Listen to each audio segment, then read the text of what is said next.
Done. All right. Welcome to the live well this Thursday night, everybody. We appreciate you guys joining us. If you're watching on YouTube, make sure you hit that like and subscribe button. Click that notification bell. And start next week, if you are a fan of Rumble, which I guess is the conservative YouTube or whatever, we're going to start broadcasting there. We're glad you guys could join us tonight. Just got the crew in house tonight. And we're going to talk kind of selfishly because I want to know about stained water bass fishing. And, of course, you guys in the comment sections definitely need to bring it and help us out with that. I've got a tournament Saturday, and I might be in some stained water. But it is something a little bit different. Not everybody is confident in it, so we're going to try to help everybody out and go over that. I got Kevin, Father Time, right here to my right. There he goes in all his beauty. I got Tony Collins, normally running the board over there, but he's sitting in with us tonight. And, of course, the policeman himself, Mr. McGuire, the stud, the Mac Daddy back there, back from his Bahama trip and all that. So let's go ahead and take care of business as we always do first, and we'll get into the talking right there. So, guys, if you're in the sonar game, you want to do it right. You want to do it right the first time. You go to Sonar Pros, 770-530-4505 off Highway 369. Trenton gang, they do it right the first time. As professional as you can get, take your boat with the pros, take theirs, and that is Sonar Pros right there. So we appreciate those guys. And, of course, we got Kevin Underwood with Lip Sticker Fishing. We see it every day. The man just is the most consistent big spotted bass guide that I think I know. 678-459-8419, lipstickerfishing.com. But check out his Patreon. Once a week, he puts it out, and he's doing on-the-water classes. You can see what he's doing in real time right there. So patreon.com/lipstickerfishing. And then we got the best rod sleeve on the market. That is the Evolve rod sleeve. We got them here at Fish North Georgia. You can check them out at evolvefishing.com. They float. They got all the little protection pieces, gizmos, or whatever. But the best thing about it is you can chunk them jokers in a rod locker, and if a crankbait or anything else, their hook gets in it, they pop right out. So Evolve Fishing, they're the best. I got them on all my rods. You got some, don't you? I do. You like them? I love them. I comment on every one of their videos on TikTok. I love the Evolve rod sleeve. Best decision ever made. Best thing. All right, and again, we always talk about how expensive our baits are these days, and some of them are getting up there. You want to have a great plug knocker, and that is the Money Saver Lure Retriever. Check them out at fngo.com. Guys, that little thing, I'm telling you, it shoots through the water like a World War II torpedo, and Kevin's the only one here that would really understand that, but that's over me. That's even over me. But they are the best. And so Money Saver Lure Retriever. Now, if you're on Lake Allatoona and you want to you want to book with a legend, Bill Payne's Guide Service right there, 706-280-2305. Lake Allatoona, seasonal smallmouth trips. He also does electronic sonar trips, get them all set up exactly the same. One of the nicest individuals you'll ever meet, and that's Mr. Bill Payne. We appreciate him. And, of course, we got Brooks Anderson Fishing on Lake Lanier. Now, I wonder if he's in town this week. That joker's fishing tournaments too. So if you're lucky enough and he's got time and you want to book a trip with him, that's brooksandersonfishing.com. Check him out on Facebook as well. Lake Lanier spotted bass, where they're at, why they're there, what to catch them on. Plus, he sets his stuff up. It's very appropriate for high schoolers and college anglers that want to get a good start into their career. So we're gonna let's go ahead and hit Fish as a Hope at the beginning of the day too, there, Mr. Tim. So Fish as a Hope, guys. I tell you this: everybody's got a need. There's times when people need help, and Fish as a Hope, they throw bass tournaments to help those people out. Fish as a Hope Ministry at gmail.com. You can find them on Facebook as well. They believe that what they're doing is they're glorifying God by helping others. And they do it through fishing tournaments. So it's a really great organization. You definitely need to be a part of it. They are raffling off right now a pig. If you want a whole pig, I've got the tickets here. I did not put them on Facebook. And that's Alex's fault because I told him Tuesday, don't let me forget. And he did. But we got them here. And all the money's going to a good cause. And then right behind me, of course, our buddies at Turner Tire, 706-253-3339 in the Jasper, Georgia area. Wheels in alignment. Brock Turner and the crew, they're anglers like we are, great people, family-owned business, and we highly, highly recommend that you spend your money with all of our sponsors right there. Now, I got a little special announcement tonight. Make sure I spit before I read all this there, Tim. So, Polk County, now you work with Cedartown, right? Correct. Okay, so this is Polk County Police Department. They're trying to raise some money, okay? They need a new canine dog, or they're trying to get one. They're officers too, these dogs, highly trained, and also didn't you say all the equipment that comes with that? Why don't you tell me a little bit more about it? They're trying to raise money to purchase a trained dog, help training for the officer, and all the equipment. People don't realize all the maintenance that goes into having one of these dogs. So they're trying to get all the funds to try to get the program started off. Because right now I work for a city police department, and our canine stays out with them a lot, and they really, really want their own dog. Not that we don't mind helping them, but it's time for them to get their own dog for the citizens of Polk County to get use out of. Gotcha. And so what they're trying to do, they're trying to raise $25,000. That's the proposed cost, and I guess that is, everything. That you're just talking about. Yeah, that'll get the program started, and then that'll probably there's maintenance after that. The dog's got to eat, vet bills, whatever, but that will get them on board with one trained dog. Gotcha. One trained canine officer, and all the equipment and housing that dog needs. So where can they go if they're interested in donating money? You can go to the Polk County Police Department's Facebook page. They will guide you from there. I think they're also having a raffle for a couple of weapons, but you can donate there. You can contact me on my Facebook at Tim McGuire Outdoors, and I'll shoot you the QR code to make a donation.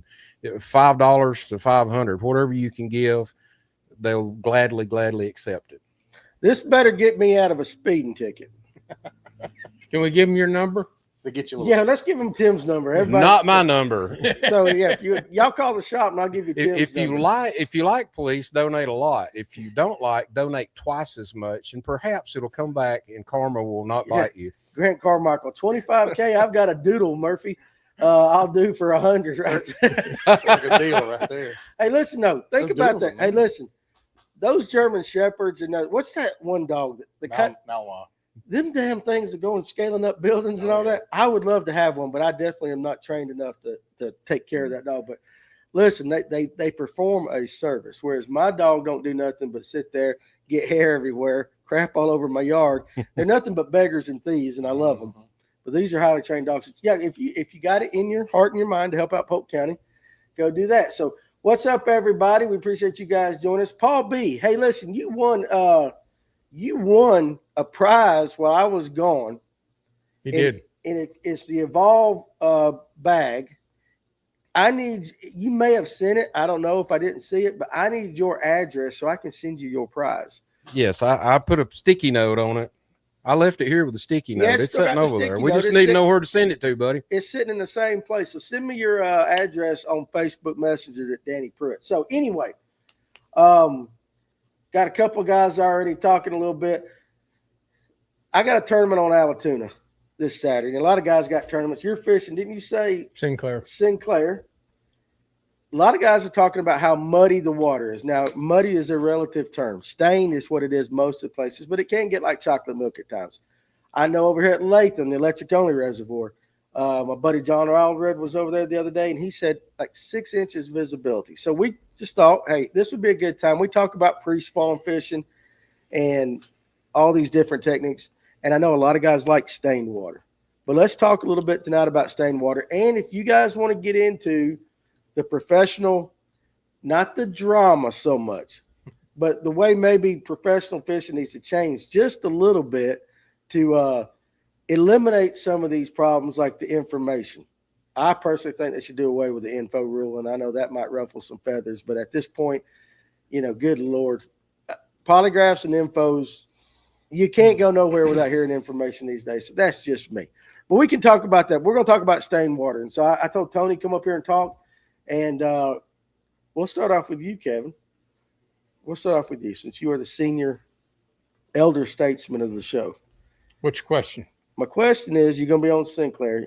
You're going to expect some stained water down there. Heavy stain. Heavy stain. I asked where I'm going. Where you're going. Before the show, I asked this question. What's too stained? What's too muddy? You and I talked about that briefly. 6 inches or less in visibility to me is pretty stained, pretty heavily stained, to muddy. But muddy is that chocolate milk that you see. Yeah. It's where you drop a white or chartreuse spinnerbait into the water, and after about 4 or 5 inches, you can't see it anymore. It's gone. It's gone. But that doesn't mean the fish aren't there. Yeah, right. They still got to eat. They got to eat. They're just going to relate more to cover.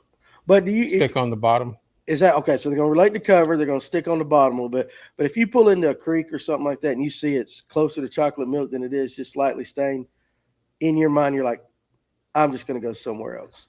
Or do you try to fish it? If I know there were fish there, I'm going to stay. Okay. They're either going to pull out or they're going to buckle down to some structure or stay close to the bottom. Okay. And they're not going to go far. Not if they're in a creek. Okay, that makes sense. So like Ron Swinford says, the dirty water gets warmer faster. It does. Particles in the water heat up faster. Heat up like that. Tuna has a triple whammy going on right now. Been pulling water nonstop, plus colder water, plus stained water. I say right there, you done put too much on my plate right there. Plus, there's a lot of things floating right now too. Because There's a lot of things floating right there. Let's see, Silver Punk. I'll be on Allatoona next Saturday. Weather shows some rain, but we know how that could change by then. We haven't had any rain, and what was weird is where I was going to go, I heard was stained, and then I got a report that it's actually not stained. Where we're putting in at is stained, but up the creek is not stained. So I'm at a loss because I was fully expecting to fish stained water. So if you get to that creek, you going into a creek or something, the fish are there, knowing what you know. Tight to cover, in the middle, or on the bottom. How are you attacking it? I'm probably going to be looking for structure along the bank. I'm not a deep water fisherman. Right. So I'm going to stay probably 15 feet or less, and I'm going to just slow down. I'm going to have some type of a bait that gives out a good vibration. It's got good color to it. Maybe 2 colors that contrast, like a chartreuse black. Crankbait or something along that line there. And I'm just going to pick it apart, work slowly. Certainly fish docks if they're around. Now, when you say fish slowly with a crankbait, I'm just going to try to tick it along the bottom I'm not going to speed it up. Okay. I'm not going to burn but it. Black and chartreuse, something like that? I want something that contrasts so that when it's going through the water, you see a black chartreuse, black, yellow, black chartreuse, something along that line there. Okay. Even a red and black, or red and green, contrasting colors to a degree. Okay, makes a lot of sense. But again, if we go back to what farmer always says, if you see that red in your mouth, you're eating craws, then that's another indication of what crankbait I might be throwing, or chatterbait for that fact. Yeah. You like a chatterbait better than like a big Colorado spinnerbait or something? No, I like the spinnerbait better. You like the spinnerbait. You're old school, baby. I like that. That's what I would that and the rattle trap. I'll run that rattle trap into the mud. Okay. All right. That's a good way to start the conversation off. All right, Tony, Mr. Wee. Hey. What do you do? Well, kind of similar things Kevin said. So we're talking, what has it been, a week and a half, 2 weeks since we had the big influx of rain? Yeah. Right. Things are starting to settle down. We've got a good period of time settling, water settling. Don't overthink where the fish are going to be. They're going to be around the cover. They're going to be around structure. They're going to still be starting to do the things they were normally doing. So in the clear lake or the clear part of the creek, why not look for the water stained and mixes with the clear water? Start there. Start trying to figure that out. Start looking in the backs of the creeks a little bit more. Kind of like Warren said the other night. I'd probably head right to the back of that creek and probably hammer on it. But I'm throwing a chatterbait right now. That's what we had Sunday. It was downriver, down lake, stained water. It wasn't as bad as it was on the upper end, but I had to stop. We weren't catching many fish because we were trying to fish conditions that were 3 or 4 days before. Notice we wasn't getting bit. So I just finally had to say, where would the fish be normally? And we went to a boat ramp and started finding fish literally nosed into the boat ramp, nosed into the rock on the side of the boat ramp. Things of, the typical tight to structure, just like stained water is going to have. And it, put fish in the boat. So got to remember too, water temps are climbing right now. That's so right. Fish are going to start thinking about moving up. Yep. Okay. All right, Tim. You're over on the Alabama line, Brushy Branch. It's always muddy over there. It's always muddy there. And I notice in your videos, very rarely do I see you in clear water. So what would you do kind of starting out? Spinnerbait. You cover an open water quick when you're going through, then run it through a lay down beside it. if you want to pick the lay down apart or maybe make a second pass, I would throw a worm straight into that lay down and just hop it through it. Because those fish, it's muddy. They're running on lateral lines more than sight, and they're going to take an opportunity to meal when it comes by them. Yeah. They're not going to study on it. Yep. They tend to hit faster. That's the reason people in muddy water is like, man, they're just on fire biting. You probably had 5 or 6 fish follow your bait in clear water or lightly stained water that didn't hit it. But when they're not able to go find food and pick it up off the shelf, they're going to hit whatever comes by them. Yeah. Okay, I got you like that. Kent Goins. I hope I said that right. Goins or Gones or Gones. What did you just say? Goins. Goins. I'm going Better than gonads. Huh? What did you At least say? you didn't call them gonads. I didn't call them gonads. Did not do that. Tennessee fisherman.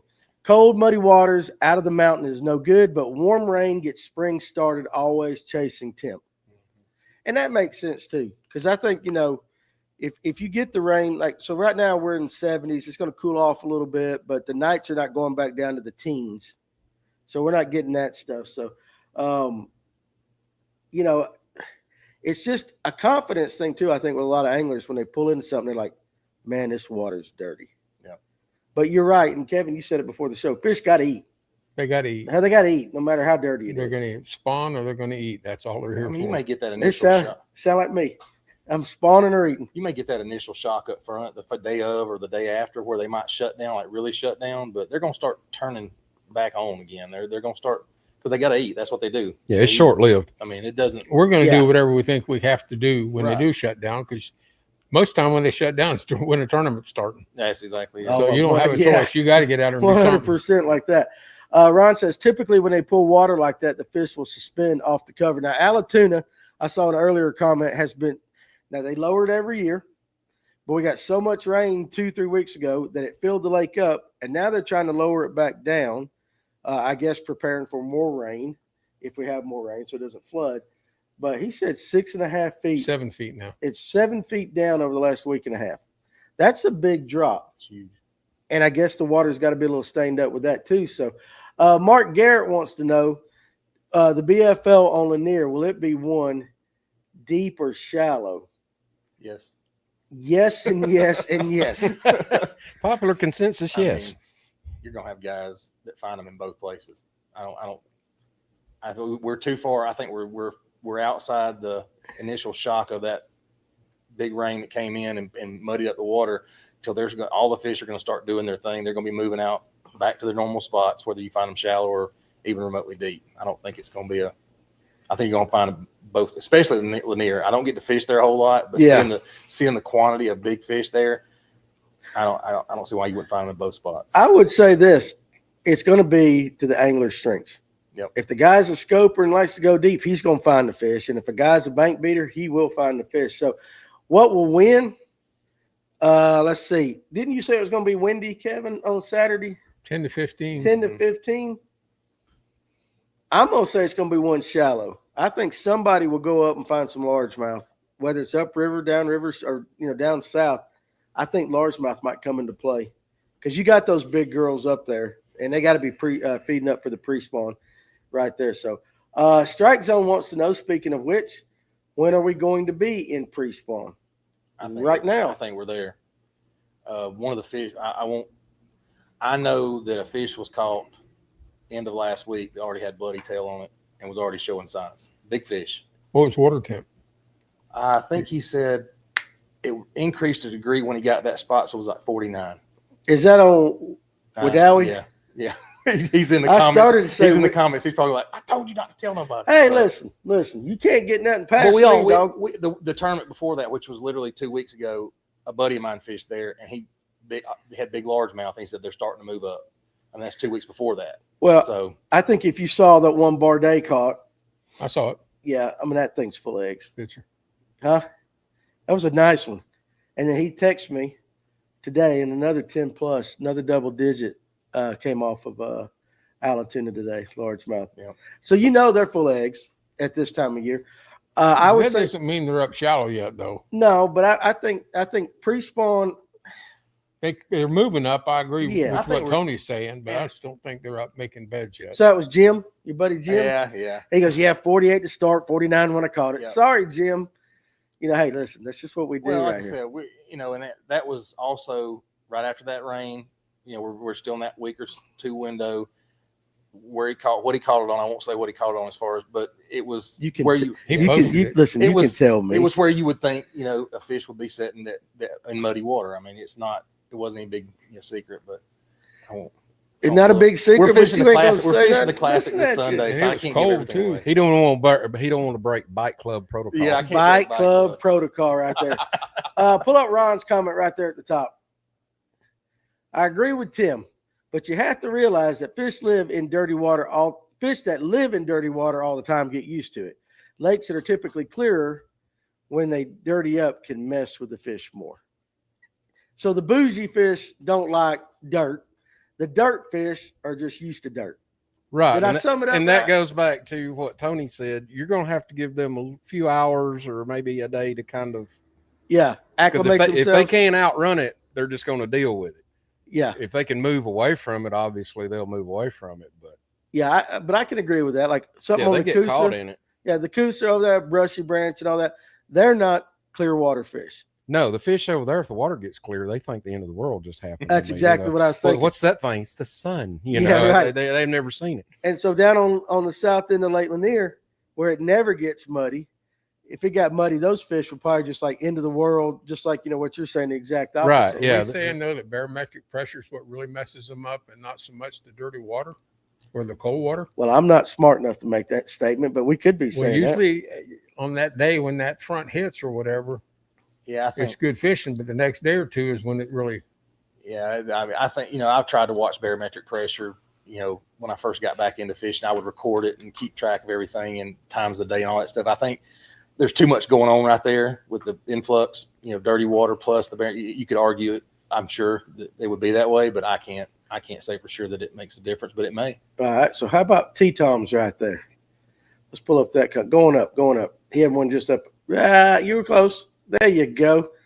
Do you avoid topwater in muddy water conditions? Lord, no. No, that's like That's when that dad blasted Chapo has to at least work. Yeah. Maybe somebody's in the comments has caught one in muddy water on a Chapo or a plopper. Maybe they can comment. Maybe they can. Somebody that did that? Not me. I don't throw the darn whopper. No, I don't. But I would say buzzbait, because then now you get into the noise. So you're You throw a buzzbait too, Tim, don't you? No, Tim loves. Yeah, I'll buzzbait. throw buzzbait. Yeah, I throw it in muddy I'll water. throw buzzbait, muddy All water. right, yeah. well, let me ask you this: muddy water buzzbait. Are we going more with the toad kind of style, or are we going with the skirt? I'm going skirt. Toad. Toad. That's two toads to one Two skirt. toads to one skirt. I mean, Why? Why, Tim? And you and Kevin, why are you throwing a toad in muddy water? Either one of you guys. To me, it helps keep the buzzbait up where I can reel a little slower. Okay, all right, that makes sense. Buoyancy. What about you, Tim? Same. That thing, you can slow it down where it's just plopping along, or you speed it up. When you get a skirt on them, they'll just drop. so growing up, when I started throwing a buzzbait, realized what it could do. We didn't have toads on buzzbaits; it was skirted only. So That's right. I was happy to have a 6/8 to 1 gear ratio back then. So now with a 7/5 to 1, I can still creep it. 3/8 ounce head, I can creep it pretty good. I Now, don't have to. If you guys would buy the B2B, that's got the little floats on Little it. Right floats there. on the back. You got the floats on the back, the double I got prop 'em. with floats, and you ain't got to worry about that skirt and the toad and all that. But okay, how about this? Color of the toad. Are we Black. Black. Okay, what about you, Tim? Black.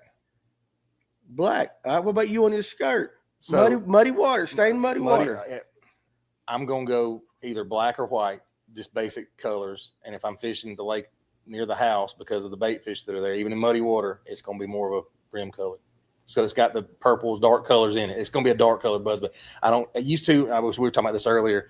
I get excited about a full chartreuse skirt back in the day. The first fish I ever had, the only fish I ever had mounted, it's got the double buzzbait hanging out of its mouth. It's got the full chartreuse skirt on it. But now I don't even get into that. It's mostly a black or white, and then that brim color for the house. Okay, that makes sense. Somebody, I can't see the name, but says small whitetail spinners have been doing good for me on Lanier today. Who was that? T-Toms. Okay. Strike zone fishing. Right. When do you think Topwater is going to start? Feedback on the Jackal Riser. now. I haven't thrown the jackal rod. Topwater in the south, it's kind of interesting. Unless we get a really prolonged period of cold, there's always fish getting caught somewhere on a buzz bait or topwater. And I know we're talking 3 weeks ago, right before I went to Miami, I was looking at Latham as I was driving to my house. They were busting. It looked like an acre and a half out there was just going crazy on topwater. And that was right at the beginning of February. So I imagine those fish could have been caught on topwater or something like that. Keith White won a tournament in January one year on a small electric only reservoir up here. It was spitting snow, 20, 30 mile an hour winds that day, and the temperature was right around freezing. He wasn't getting bit on anything, and just for shits and giggles, he pulled out a black buzzbait the last hour and a half of that tournament and won it. Skirted or frog? Skirted. Black skirt. Would it have mattered, do you think? Oh, I don't know. I don't either. So let's see. Richard the Lion right there. The creeks are clearer than the river on Lay Lake. Well, that's kind of that makes sense because they're going to get that newer water in there and kind of flush them out. Flushed out. Chris, I'm glad you like the jigs I made. And guys, if you want some jigs, you can go to FNGO or come by the shop. I will tie you up some True Grit jigs. True Grit's legit. True Grit's legit. That's right. Ron Swinford. Ron puts paragraphs. Yeah, he runs out. He Like, probably hits the limit on YouTube. I think he does. And I think that's why like every fifth or sixth comment is Ron. But when you want some tough fishing, let a lake that is normally dirty get really clear. Those fish get so spooky they can almost be impossible to catch. Yeah, it's like I said earlier. They're seeing stuff they never saw. Yeah, right. It's like, good Lord. The world The just sun. got bigger. That's what you said, the sun. What is that thing in the sky out there? Cody Campbell. Only time I throw a plopper is when they are short striking the buzzbait. Cody, there's never a good time to throw the plopper. Stick with that buzzbait. Throw it out of the boat. Put you on a one of them trailer hooks, and then you'll eliminate that on your buzzbait. Oh, here we go. He has a point. It makes sense. How do you short strike a plopper? Well, I tell you what, I'll tell you this. I have thrown the plopper before. I have more of a hard time keeping hooked up on a plopper style bait than I do a buzzbait, even with the treble hooks. Now, it might just be me. Probably. Probably the operator error. Oh, he rated. Not behind the wheel. Not behind it. I think I'm getting shit on.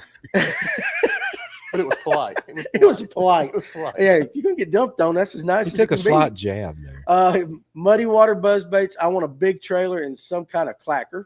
Again, that goes back to the lateral lines and the sound.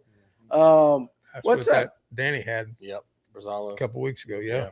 Yeah, his Clacker on his his buzzbait. makes some noise. Justin Speece, what's up, buddy? Glad to see you here tonight. I know you're elsewhere now. Yeah, he's down there in Florida catching them. Is that where you went? Yeah. Yeah, we Florida. all talk a little bit on TikTok. He's down there catching some nice ones down there. Is he going after them peacock bass down there? No, I think he's still large. He's still largemouth fishing. He might have gone after peacock. I don't know, but he joins the lives every once in a while. He's down there catching them. Well, good for you, Justin. We appreciate you. Any advice for waters outside? I'll get to you, Justin, what I'm saying. But Justin Speece wants to know any advice for waters outside of Georgia, asking for a friend. Well, I tell you what, since you're in Florida. Asking for a friend. He's in shorts and a t-shirt. Yeah, so since you're in Florida, Kevin, of all the people here tonight, you know more about Florida fishing than anybody. So I would think this time of the year, with the way the weather's been down there, they're up on bed. oh yeah. Yeah, it's about that time. He needs to be in 3-4 feet of water in the grass. Okay, there you go. Do I still do custom color jigs? Yes, if I have the skirt material, I do. War Eagle the best. Why the elites avoid Lake Okeechobee? Muddy, stained water. Everyone is fishing several community holes with clear water. Well, I mean, I guess.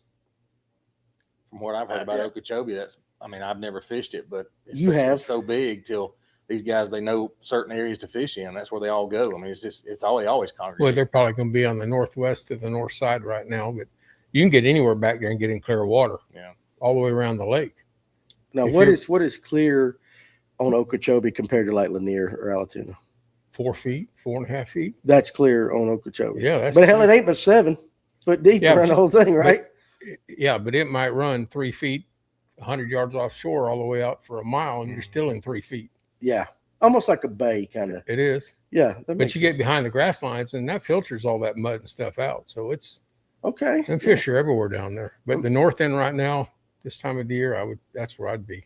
Okay. All right. That makes sense. I did see Justin ask why, how could I throw fish with a whopper plopper with all them treble hooks? I'm just telling you, I just never get good hook sets up with them. And I think it's product design myself more so than operator error. But, each his own. What you pointing at? Justin Spieth. Okeechobee is north heavy right now. Checked it out Sunday.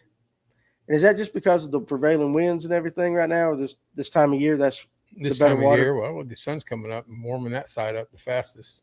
Gotcha. Plus, you got the Kissimmee River coming out of there too. Okay, all right, that makes sense. John Aldred, right there, a couple up right there. I switch over to a wake bait, running it just subsurface if they are short striking on a buzz bait. I like your answer a lot better, John. Plus, I like you. But yeah, so but basically doing the same thing, slowing it down, just keeping it below the surface. I honestly think sometimes when they're hitting top water, not all the time do they have their mouth open. Sometimes I think they're just knocking the daylight instead of trying to stun it. Yeah. Especially spots. And that's why I'm missing them. It has nothing to do with the fish. It's not my fault. I mean, honestly, if they're short striking a buzzbait, what I do typically is I throw the buzzbait back in there again and again and again until they hit the darn thing. I'm hard headed when it comes to buzzbait. I like the way you're thinking. Slow it down a little bit more. Maybe put a trailer hook on there. I don't know, but I won't. If they're hitting the buzzbait, I'll get them to eat it eventually. That's my goal anyway. In my head. Okay, no, I believe you 100%. So John G. Wilson.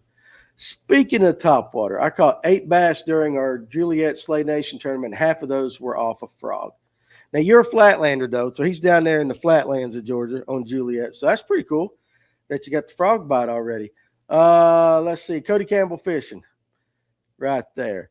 I know a local who's a hammer down in the Tampa area. They're taking a 1/2 to 3/4 ounce flipping rig and a 1/2 and 3/4 ounce swim jig and move it as fast as possible, hit the points and cuts in the grass lines. That makes sense too. Sounds solid. You're not going to be doing that on Lake Lanier though. No, but that sounds good right there. Let's go on down. Ralph Young. Now, here's an interesting thing. Kevin, were they spraying into the grass? I mean, you've been in Georgia a while now. Yeah. So he said, excuse me, since they have sprayed the grass, the lake is dirty in more places. What kind of grass do they have down there? They have everything. They've got hydrilla, eelgrass, Kissimmee grass, reeds, bulrushes. Okay. Pepper grass. They got everything down there. Now, that's when I was there. They've had the hurricanes come through, and I don't know what all's come back since then. Yeah, okay. I get you. Tony Watkins. What's up, Phil? But Tony Watkins, his comment is, can't beat that chocolate milk water after a heavy rain with a jig, especially if something is a little bit flooded. Now, of all the stuff I've listened to you guys talk about tonight, the jig has not been one of them. no. So, what is your thoughts on Mr. Tony? I've got a jig tied on anyway, so I'm going to throw the jig. If we're getting past, let's say we've already gone past our top water morning bite, I'm going to try a jig, but I'm also going to try something. I like to power fish and fish quick, so I'm going to fish something moving first. So I'm going to go with a chatterbait. Then I'm going to slow down to the jig, shaky head, something like that. But yeah, I mean, I'm going to tie a jig on. It's going to be on the boat. It's always on the deck, no matter what time of year it is. I'm going to have a jig tied on. All right. So, hey, Tim, you were the one that said you were flipping a worm in the heavy cover. Correct. My question to you is, why a worm and not a jig? Bigger target, falls slower. They can see it when it goes in. Well, that's a very succinct answer. I mean, you're straightforward with that. Right. well, I got a question for him with his jig. It's like, are you Okay. fishing it in heavy cover? And if you're throwing it out in open water or, in between cover, or are you just dragging it along, or are you hopping it? Well, let me ask you this. So let's say we got 6 foot water. Now on the surface, we see 6-inch visibility. Is that all the way down through the water column?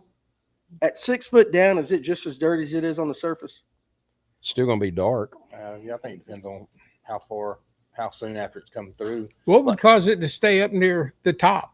I don't know. I'm just asking. I would think it'd be dirty all the way to the bottom. Yeah. So That's a gonna be- Danny Pruitt question. I'm just asking. It's going to be pretty concentrated throughout the column, I would think. So Sunday with forward facing sonar, typically the lake I fish is deep, clear lake. My return is usually crystal clear, no returns on it. Sunday you could see the particles, and it was throughout the entire water column in deeper water. Okay. You could see the particles on the screen. Yeah. See that return. So I just often wondered. I'm gonna throw a plastic. Over a jig. over jig. Okay, and what's your reasoning for that? My confidence is in a plastic Gotcha. to Yeah. begin with, but I can work it in and out of more things without getting hung up, but I can't a jig. Okay, that makes sense. Justin Warren, Tuesday on Lanier, I was seeing bottom at 12 feet and was in a pocket and saw 52 degrees. Now, where it's clear on Lanier, it is clear on Lanier. I've been on it. It is absolutely clear. But I would imagine you get on up the rivers, get in the back of some of these, especially those that have had water flowing in them. Some of the creeks that have water actually flow in them, they're probably a little more stained than I would say. What part of Lanier were you on, Justin? Well, that goes back to the other person's question about whether it's going to be one deep or shallow. As far as right there, he's talking about seeing 12-foot deep. I know that's not really deep, but what I'm saying is on the clear side, on the south end, it's possible that they're still got their shallow or their deep clear water bite going on, and some of those guys they're going to catch them down there. So yeah, Cody Campbell, pull that one up. We had 47 zeros out of 143 boats in our GBN high school tournament on Lanier. Never thought I'd be saying that. I understand what you're saying, but I have seen a lot of zeros in smaller tournaments this year, much more than I have seen in the past 3-4 years. We had a lot of zeros in our electric-only tournaments, and with guys that are hammers, guys that are normally popping 20 pounds, only catching 3 fish. I still think on Lanier so far, if you're on them, you're on them. But I think most people are finding this fishing a little bit different this year so far. And I don't know about the other lakes. Was that a recent tournament? Yeah, that was just this past weekend. I mean, we went through 3 seasons in 2 weeks. Cold, hot, cold, yeah, warm. I mean, it's probably messed up a lot of folks as far as a lot of water moving. A lot of water movement, yeah. Well, let me ask you this. What is the one thing in heavy stained to muddy water that people should just might as well don't even try? Is there a technique that a lot of guys use? You see them having it on their rod and you're like, dude, that's not even going to work. Or is everything in play? Tim, you answer that. Something that I wouldn't throw? Yeah. Something like a fluke or some little paddle tail, swimming it back in muddy water. Just wasting your time. Is that because it doesn't give off the vibration? Yeah, those fish aren't hunting by sight at that point. They're hunting by radar. Anything with little to no vibration. If you're gonna throw something's gonna move, throw a spinnerbait or a rattle trap, something they can hone in on and hit. And they're not gonna study it and trail it. They're gonna nail it when they get close to it. Makes sense. What about you? I was trying to, when he was saying fluke, that's the first thing that came to mind was like a fluke type bait or something like that. But you want to displace enough water that. So we go back to talking where the fish are going to be sitting when it's heavy stain water, heavy stain, or even a light stain. They're going to be tight to cover, tight to structure. So if you're popping a bait through an area trying to get a fish that's feeding on bait fish, we're not doing that right now. You want to get something. To me, you want to be in their face with it, whether it be something moving, chatterbait, a jig, even a jig displaces a lot of water, shaky head, a worm, anything that gets right in their face and displaces the water in their immediate vicinity.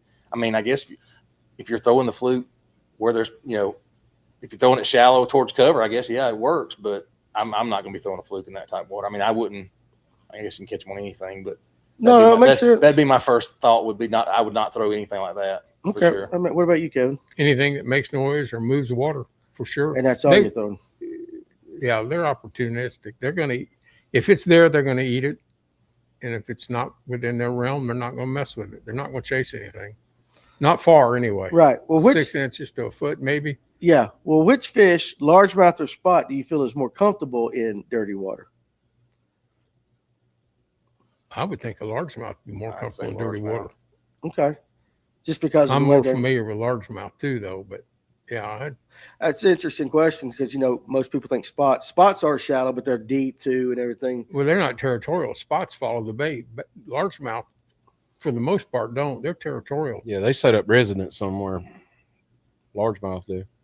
So if you go to a lake that's got largemouth and spots and say you're in a tournament, would your plan of attack would it be to go after the largemouth first, or just cast and hope like, you just catch something? I wish I could say I was doing it right because of Sunday we didn't. but so to answer that question seriously though, when we struggled the first part of the day trying to fish what we thought was going to happen, and that pattern typically produces spotted bass, right? Once we said, hey, where should the fish be sitting? And I said, let's just go try the boat ramp. 2 largemouth right off the bat. There were 2 largemouth because they're sitting there in that dirty water, nosed in, waiting for whatever opportunistic food comes by them.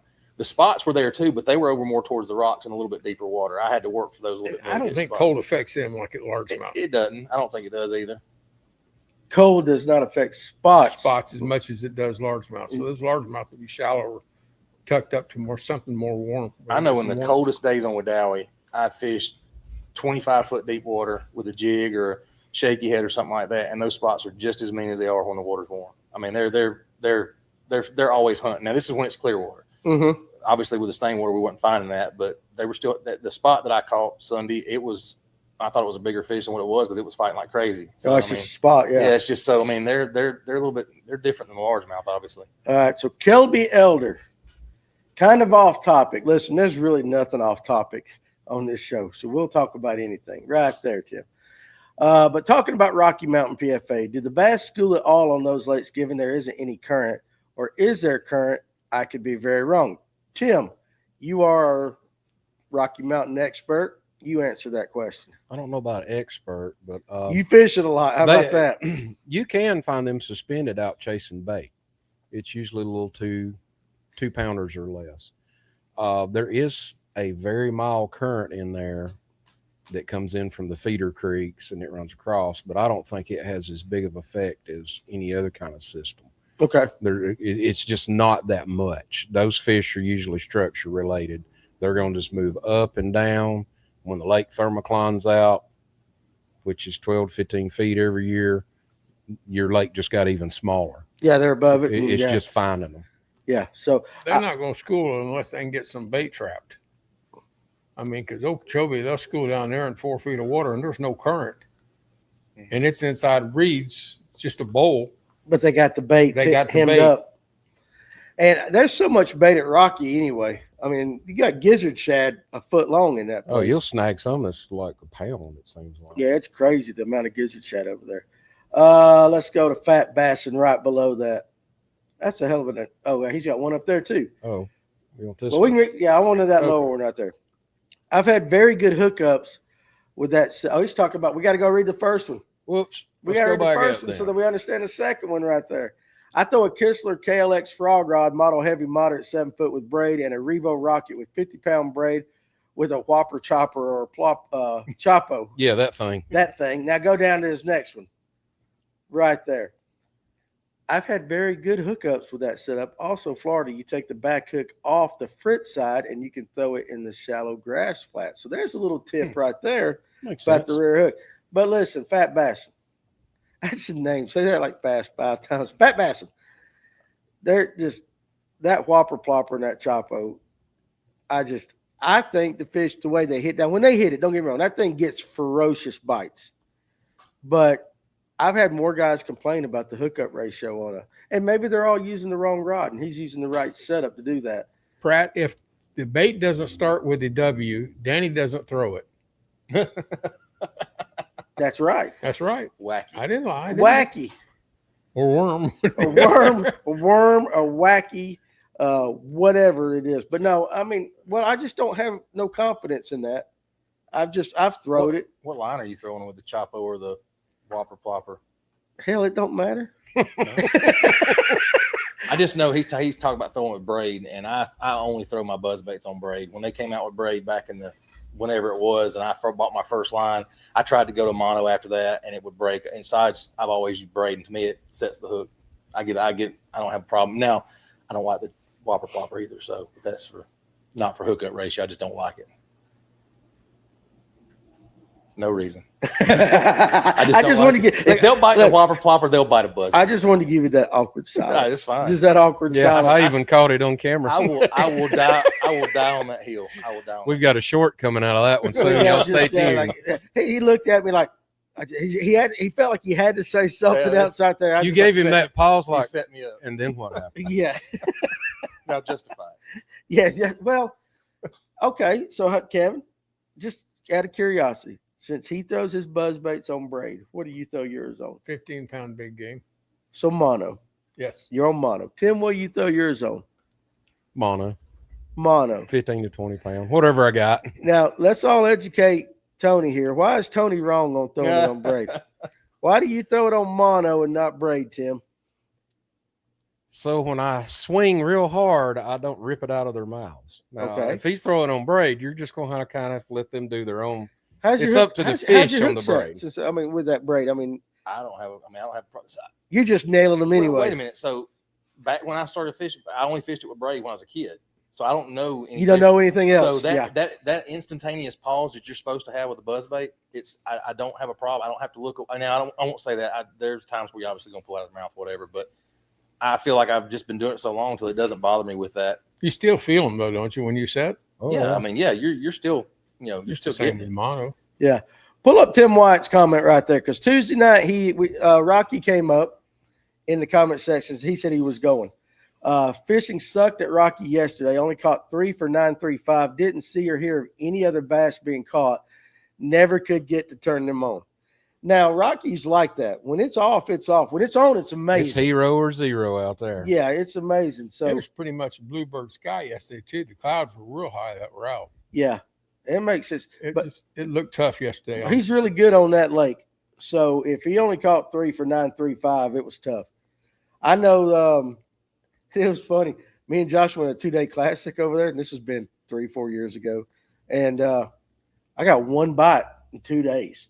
It was on a rig, but just one bite for 2 days. I couldn't get nothing. But I think Randy, and I can't remember whatever Randy's last name was, he kicked everybody's butt fishing by himself on a ledge in East Antioch. He was just staying pretty much in that one spot, throwing a shaky head or some kind of worm. He just whacks their butt. So I guess it all depends on how you fish. But I know if he's saying it's tough over there, then it was tough. But now Rocky stays fairly clear. Does it get stained up any at all, Tim? They've had some issues with the grass over there. I don't know if they over fertilized it, which Gene Flukemaster, he said they put too much fertilizer in there. I mean, that thing looked like dang antifreeze for a while. It was just neon. Oh, really? Now you're getting some of this nasty little Medusa black stinky grass in places where it used to not have it. So the fish are either where you used to fish on the bottom. I'll go out there and hit a hard spot that's no longer there. It's got that nasty grass on it. So you've either got to find somewhere else or the fish are up above it. So maybe try drop shot instead of shaky. I mean, trying to get the bait to them. I've often wondered if the fertilizer coming from the golf course over at Latham has that same effect too, because Latham used to not have that snot grass in there. That's exactly, yeah. I probably filtered off. But now it's got that snot grass, and I mean, I really don't have any explanation other than it's sitting right beside a golf course. Is it the nasty, just snotty Medusa looking? Is that what it's called? I don't know. I'm gonna call it Medusa grass. It's not like Chickamauga or Guntersville where it's just grass. It's one of 3 kinds. This stuff is just nasty. It'll foul your barrel, swivels up, get all. I mean, yeah. I keep a toothbrush on the boat so I can scrub stuff off on the side of the boat. It's that bad. That's a It's good that tip. bad. Keep you just keep you a toothbrush stuck somewhere down there, and when you get all that nasty stuff on the spinnerbait, just wash it off real quick. Okay, it's interesting. But if Wyatt didn't do good at Rocky, then it was off. Right. It was definitely off right there. So, Bruce Millard, and then just pull his up right there at the top. Oh. I'm gonna read Shop Life above him, and then I'll get to his 40-pound braid for buzz baits. The rod action makes. Oh, you pulled it up. Okay, makes the difference of braid versus mono.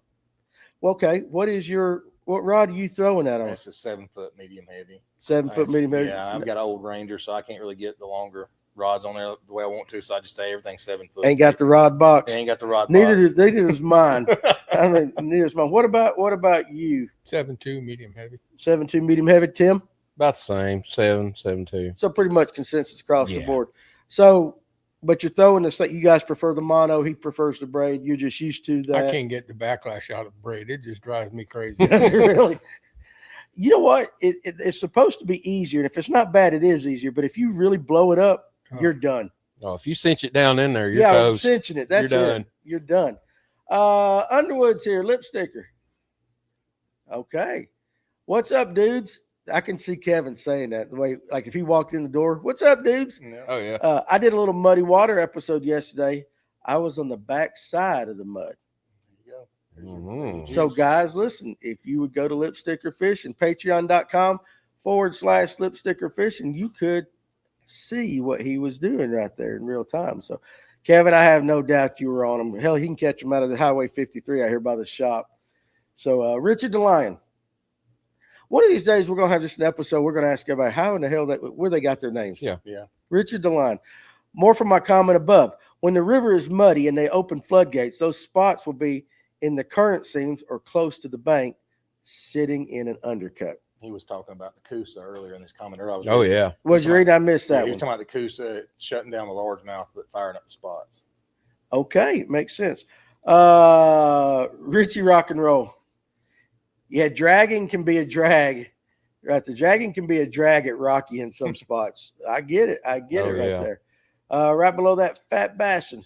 Whoa, what did I do? It's that new. Hey, listen, it's that. I don't new like mouse. this Yeah, thing. mouse takes a minute. I don't Listen, like this new It is mouse. a poor musician who blames his instruments.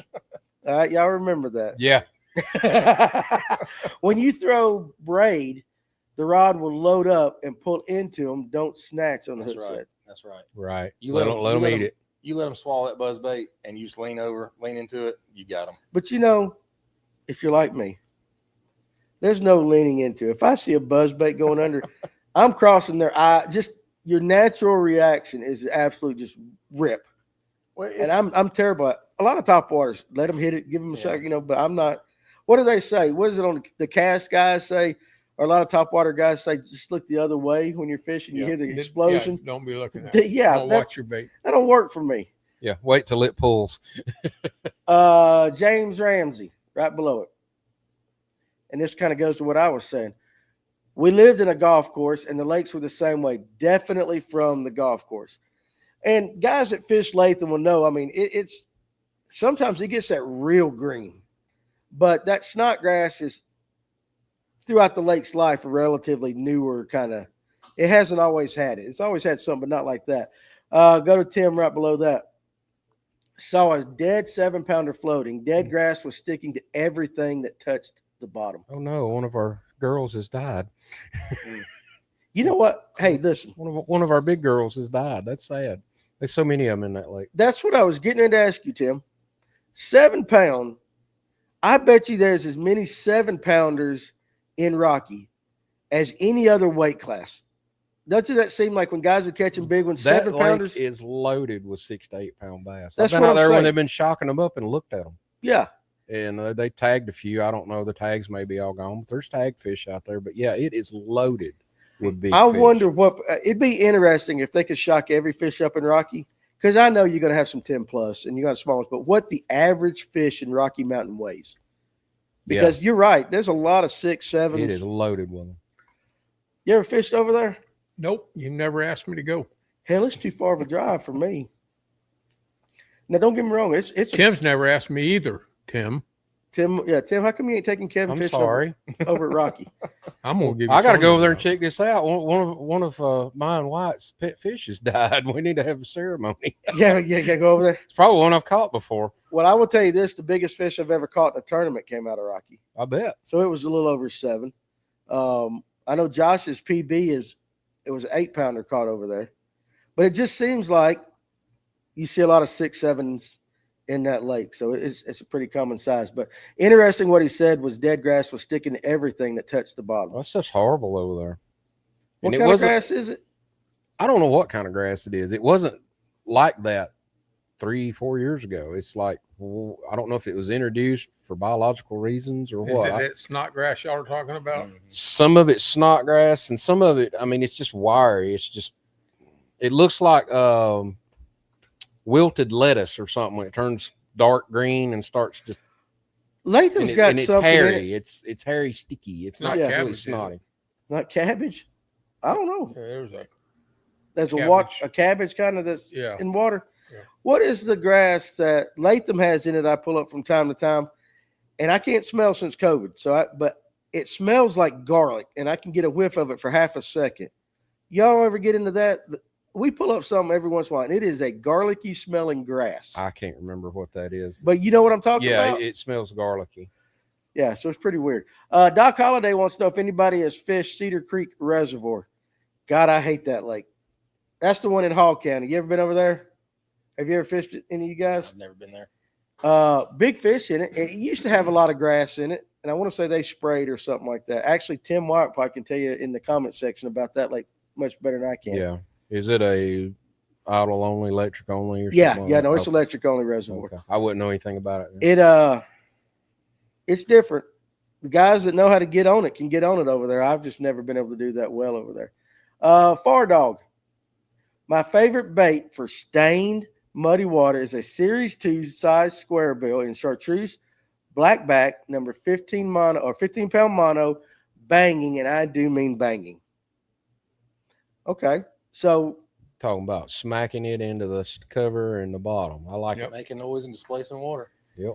okay, well, how about this? Square bills. Is a rattle a must in dirty water, or can you use the vibration of the bait itself? I would use some kind of noise. Well, so I would too, vibration. because I need all the help I can get. I'm, But I'm reaching for one that's got a knocker in it or something like that. I mean, I've got one tied on from the lake at the house that it's got a knocker in it. got a knocker in it. So Sometimes the one knocker will outproduce Right. the bunches of knockers. somebody said something about a one knocker the other night. It might have been Warren that was on it. Do you remember that? It got Yeah. brought up Tuesday night. Yeah, he was talking about it not sounding as good as the old ones did or something. That's right. Whichever particular bait he was using. The old one sounded better than the Oh, one I'm now. sure with manufacturing these days. Derek Spicer had a blast in the wind on tuna today. Had to stay in the cleaner water. Message Danny with where you were at. Listen, I can't That's run. not funny. Well, I'll be, listen, I'll be Due fishing. to current events, that was not funny. I'll be fishing against the likes of Tim and all them Saturday and all that. I can't make the runs that they make, so I might not have that option. You sometimes some of us in the electric world, you got to fish what you got. Sometimes, hopefully there'll be a little bit of clear water right there. So, King of Bass, who caught the 10-pounder on tuna? I do not know. I just know that I received a text message from Steven. Stephen Bardet that said another one had been caught. So I do know that last year or the year before, Josh Ray caught the 12-pounder, and it was over there in Stamp Creek. I guess what they call the Five Fingers area right there. So Yeah, five fingers. boy, that was a hell of a fish. And he came in the shop and he was telling me where he caught it. We had a tournament. He goes, I caught it right there. And I said, that's where I'm going. Yeah, hell no, it wasn't there for me. Five fingers either has fish in it or it doesn't. It seems it's like they either go in there and stay in there for a while, or there ain't nothing back Do they there. consider, is that just the Five Fingers area just behind that island? Is that what Five Fingers is? Where Stamp Creek goes up, if you come down Stamp Creek and turn left, yeah, that just starts fingering out little fingers back Yeah, there. okay, that's what I thought. All right. Let's see. Aaron Young. Going down right there. We're going to do this comment, and then we're going to do our question of the night. So first place to clear is near the bank. Largemouth will ambush very shallow baits. Absolutely. So, I mean, I guess, Opportunist. yeah. In thinking that, hopefully we can get on some of them largemouth. So you Mhm. guys, if we ain't got your question or comment, we'll get back to them. We got to do our question of the night. Let's go ahead and pull up our buddies at Serve IT. And yes, Richie Rock and Roll, I still got that Van Halen pick out. Van Halen rocks, absolutely. And go see the Jump Tribute Band. I'm telling you, I had a hell of a time at that concert. But guys, if your business is looking for a one-stop, all-inclusive IT managed solution, Serve IT is the company for you, located in Kennesaw, Georgia, and they are American-based. They can take care of your company's needs, especially if you got a smaller company. From problem solving to just basically the whole 9 yards, they can cover every bit of it. Go to serveit.com and check them out. And if you're looking for a job in the IT industry, go there as well, serveit.com, hit the careers section. And they're looking for guys that are customer service oriented because that's what the company's founded on. And they're looking for outgoing people. And they do like us outdoorsmen because we're problem solvers. And that's the kind of people they're looking for. So we appreciate Serve IT for their support. Now, Kevin, how many answers do we have tonight? One answer. One answer. And guys, listen, It should be easy. you would think this is going to be easy, but it's not. I'm just telling you right now, It it's is not. simple. Huh? It's a simple question. It's so simple, it's complicated. Okay, go for it. Tonight's question: How many questions have I asked on Fish North Georgia Outdoors on Thursday night's podcast? Again, how many questions have I asked on Fish North Georgia Outdoors on Thursday night's podcast? Okay, now listen, if you answer that first one to get that question, I'm going to throw you, since we're talking about stained water, a coleslaw color, 3/8 ounce Berkeley slobber knocker. I thought just because of the color, it might go good to that. Now, I'm going to tell you this. The answers shocked me because I didn't realize that old Kevin been around that long. Here goes the clues. Oh, good gosh, I'm going to shut up. You know what we're going to do, Kevin? We're going to No. Here's what we're going to do so I don't give it away. I'm going to go pee. And you guys got to carry on the conversation. Tony, run the show for a second. We'll try our best. Just keep talking. What was our We're just last going to be question? quiet and listen to him pee. What was our last question up? That'd make it easier. We'll get a question. Yeah, I can scroll back down on the comments Yeah, and we can find an answer in a little while. We'll let them sweat on it. Let's see. Let me just pull up a whole row. You pick one, sir. Let's see.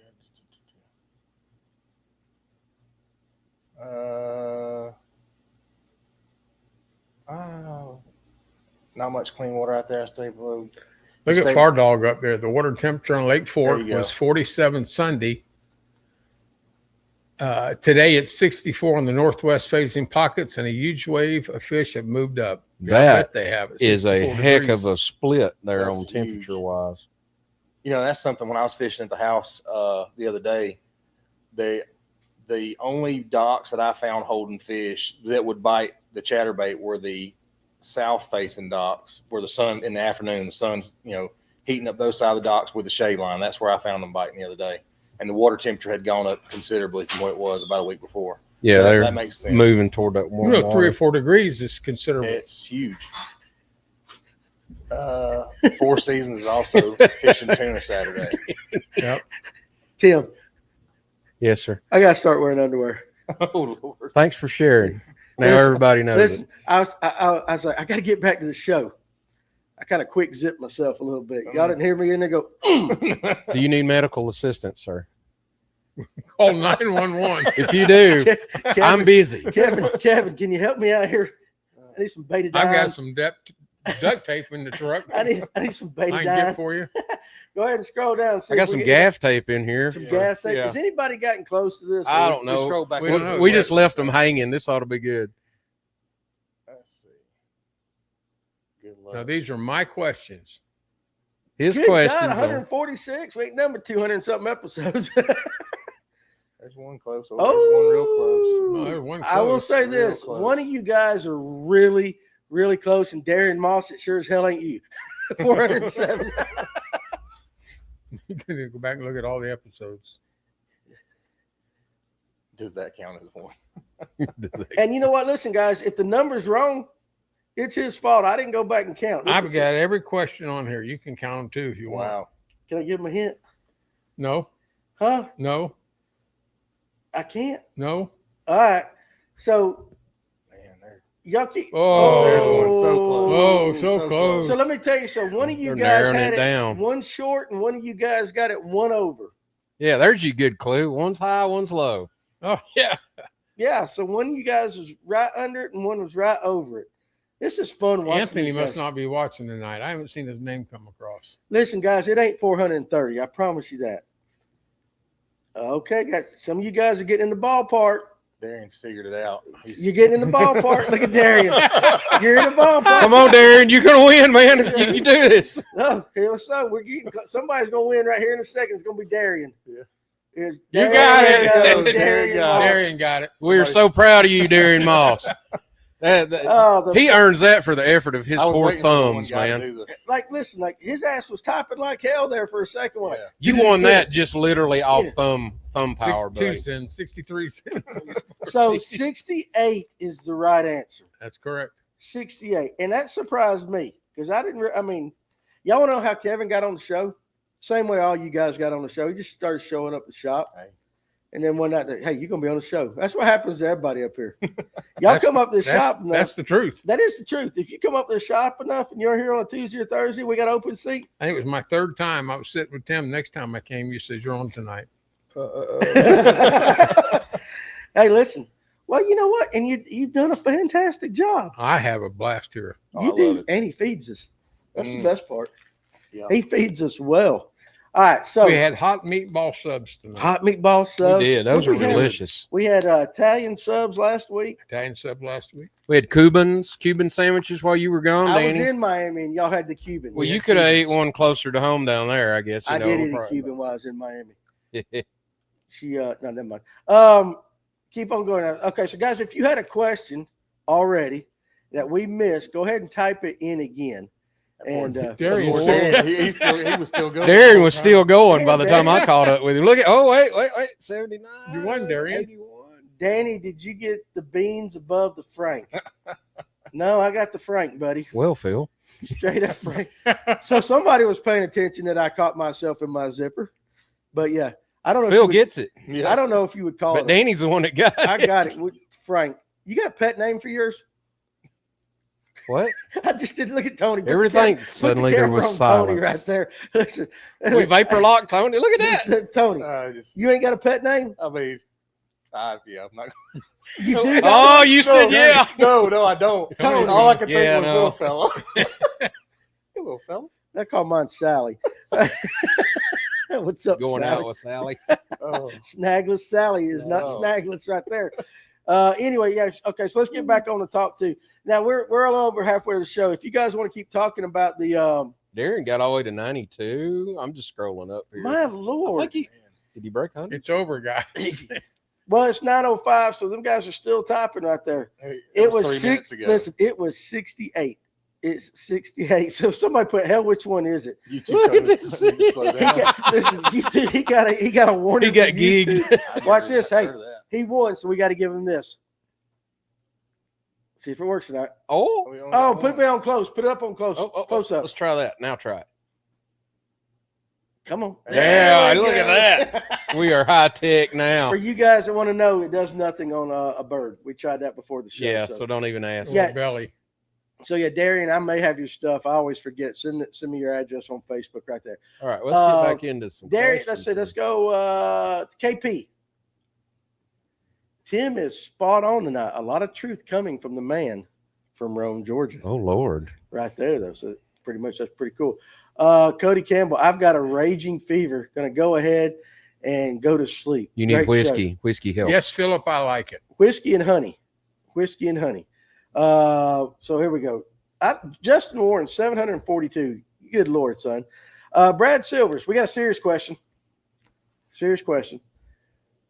If you were fishing a main river, parentheses, the Tennessee River, would you fish the eddies or find shallow creeks or pockets? The water temperature is 50, and what bait would you throw? I'm going to let you guys answer that. Now, when he says Tennessee River, are we talking Yeah. Nickajack? We talking, that Taylorsville.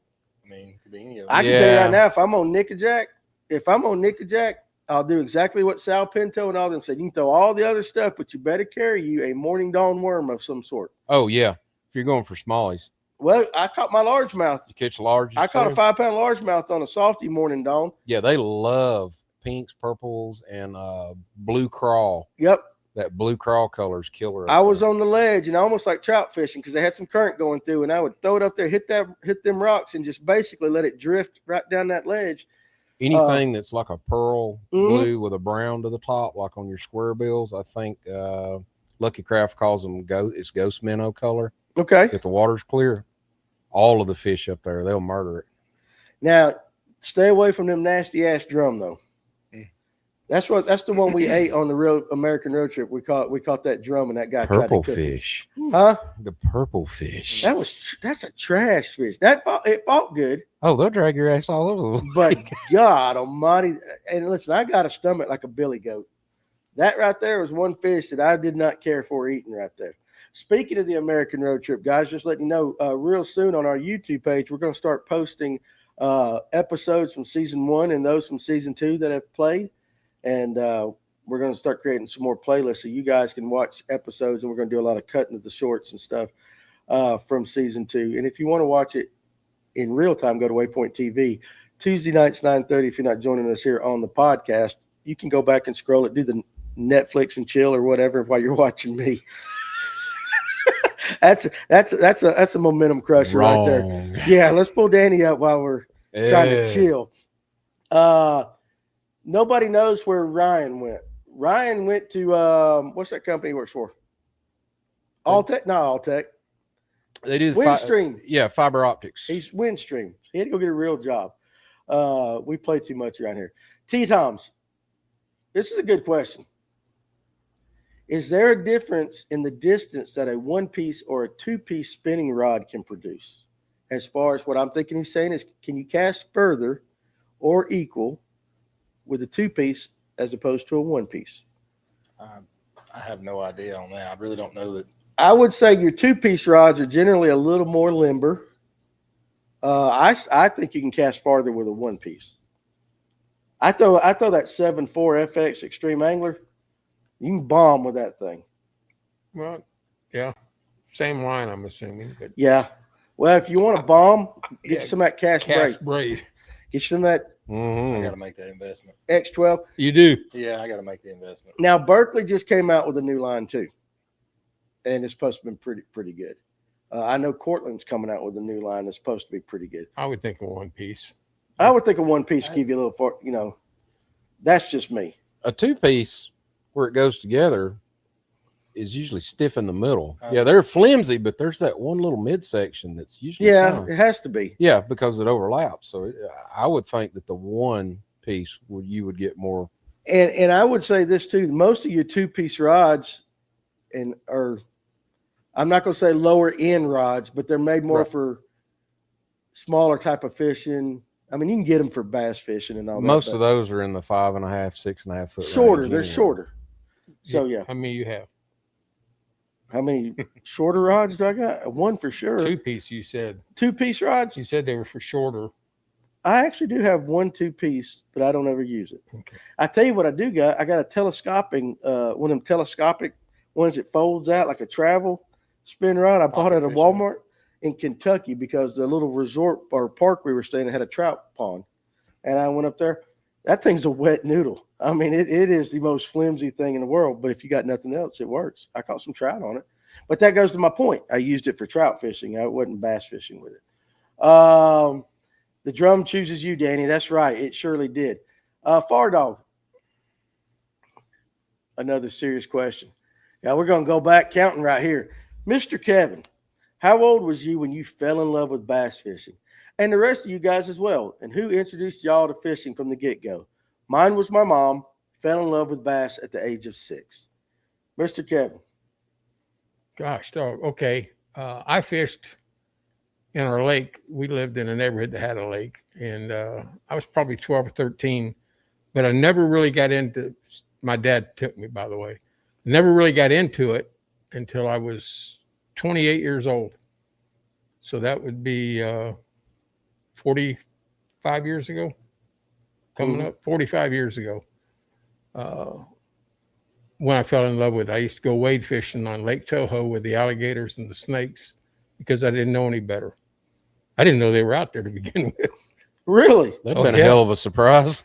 Big surprise. What the hell's that tree trunk moving down there? And I thought that was a log. I think sure it's floating fast. The snakes would come up and attach themselves to your fish that you drug behind you on a stringer. Yes, now I've experienced that back in the day. Yep. Back in the day. So who introduced you to fishing? My dad. Your dad? Yeah, my dad did. All right, Mr. Tony. Well, I don't know exactly the age, but my dad was the one that took us fishing if we went. But my dad did not like to fish. He said, "I'll catch 2 fish and I'm done." And I just remember when I was a kid, he was the one that took us. And I remember one night, this is a real quick story. One night, it was late. I'm talking super late. And he gets up and says, "Hey, you want to go fishing?"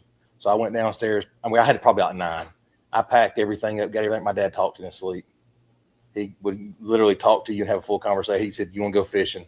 So I got up and got everything ready, and he was dead asleep. But yeah, my dad took me fishing. And he didn't take you fishing? He didn't take me fishing. What a letdown. But I really fell into love with bass fishing about probably 18 years old. We lived at a place called Bass Lake Estates in Temple, Georgia, and what a name! That's where I caught the first buzzbait fish, and I can still see it this day. So okay, what about you, Tim? I was probably 10, 12 years old. One of my dad's hunting buddies actually owned a business in Rome, so he had time to go fishing when all the other grown-ups had to work. So during the summertime, he'd grab me and take me fishing. At probably 10 or 11, he was throwing an old Venture bass boat off over in Brushy Branch with me in it and me starting it up and picking him up. And it was kind of cool. I remember guys looking like, look at that little kid driving the boat around. But he tournament fished a lot, and that's where I really got my way of fishing till this day. I still remember things he taught me back then. That's all good answers. Mine was easy. My dad had grew up in Forsyth County. We had about a 2-acre lake in our backyard.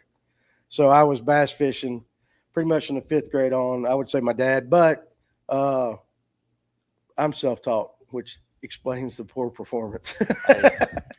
But I was a live bait fisherman. I didn't actually get into all this artificial stuff till I got in high school. I'd go out there and I'd get some shiners, or I'd go get a tube of crickets, and I would catch some brim, put them on a hook. That was it. I don't know. I probably caught more big bass from 5th grade to 10th grade, because then I figured out what girls were, and fishing kind of took a side note. But then I probably caught in my adult life. It just was common. I mean, the hell, that's what the lake was. I didn't even really know it was a big one.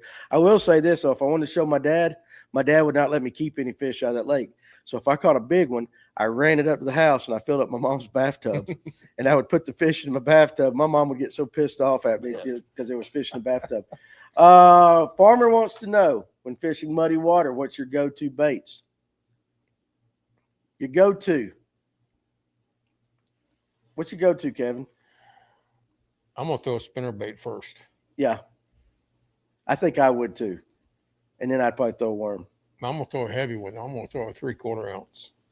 You going to drag bottom with it? Yep. You're going to drag bottom. So you're slow rolling it along the bottom? Yep. Just fast enough to get it to turn, or you just kind of going, when I say slow roll? Just fast enough to get it turned. I'm still dragging. I can feel it on the bottom. Okay. What about you, Tony?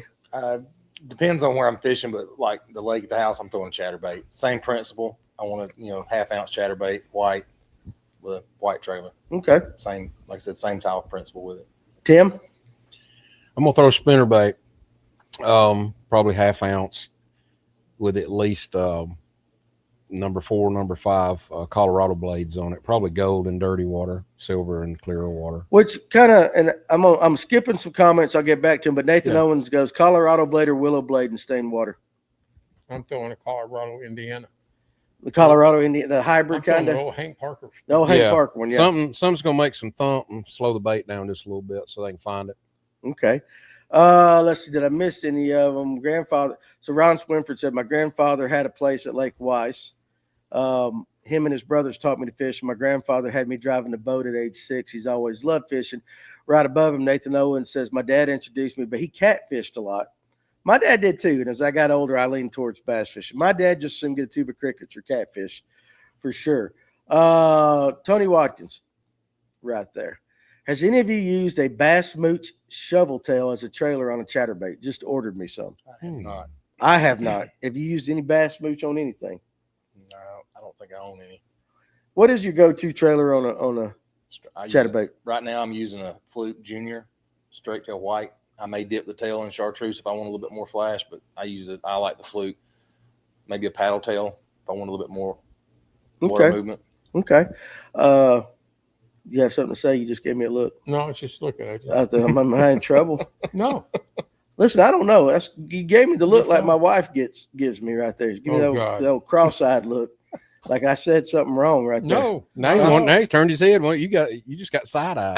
I got side-eyed by Kevin. You did. You got side-eyed. I'm telling you, no respect. So you still doing it? Look, yeah, he's looking now. Ron Swinford, dirty water go-tos: crankbait, spinnerbait, trap, chatterbait. If the water is warmer, some top water. Which none of us has said top water to start off with, but I do think, depending on this time of year, but if you got some warm water, the hell, you guys get a shot on top water as you got anything if you're making the noise. Throwing it Saturday and Sunday. If you're throwing a spinnerbait in skinny, muddy water, you can either skim it right along the surface. Yeah. You can start covering the whole water column with one bait. So yeah, you're right. Farmer says you can't forget about crankbait. So, Farmer, I knew that answer was coming from you, son. He's no rock where I'm at. No rock where you're at? Yep. Well, I'm gonna tell you right now, I've watched him on Notley. You throw him in wood. He throws it at blowdowns. Mm-hmm. Anything. That joker throw a crankbait right through the middle of it. I'm like, not me, boys. I'm getting that thing hung. Square bill will bang through there. Jeremiah, I don't remember the first fish I caught, but I was told it was I was 2 years old, and it was a bass. Apparently, that's my grandfather took me fishing when I was a kid. We had a creek over Johns Creek over in off McGinnis Ferry, and we'd go catch little bitty brim and creek fish. So I remember that. Far Dog says I made a horrible tackle purchase last week. The big blade chatterbait is not for me, boys. It just wants to rise straight up in the water column. Yeah. Now we talked about that. Up. We were making some spinner baits before the show. Correct. And we were talking about you put too big of a blade on a spinnerbait, Tim. You said it does nothing but rise. If you put a big blade on a spinnerbait, you better get to a 3/4 ounce, 1 ounce to keep that thing down. Yeah, because we had a you're 3/8. thinking you're getting a lot of thump. What you're getting is a helicopter that's going to come straight back to the surface. It's not going to stay down there. So what he's saying is you can get the same effect on a chatterbait. I can see that happening. That thing's just climbing the whole time. I'll throw the original chatterbait from time to time. And I know when I first started throwing them, I made a video a while back that I hated chatterbait. Not hated, I thought it was overhyped bait, but I was putting the wrong trailer on it. You know, you put a big, heavy chunk trailer on there of any kind, it's going to rise. That plastic's going to cause it to come up in the water. So that's why I went to the fluke, something thin. Gives a little bit of, a little bit of flick at the end of the bait, but it still gives me a good presentation. Those Rapala freeloaders are pretty good on chatterbait. Yeah, freeloaders, anything like that. Once I realized I was using the wrong plastics on it, the bait stayed down a little better for me, and I actually came to like the chatterbait now. Or you just throw a spinnerbait. I just said that. I got to get better at spinnerbait. The spinnerbait, chatterbait. Well, when back in the 80s, and I'm not dating myself like Kevin, but I'm dating myself.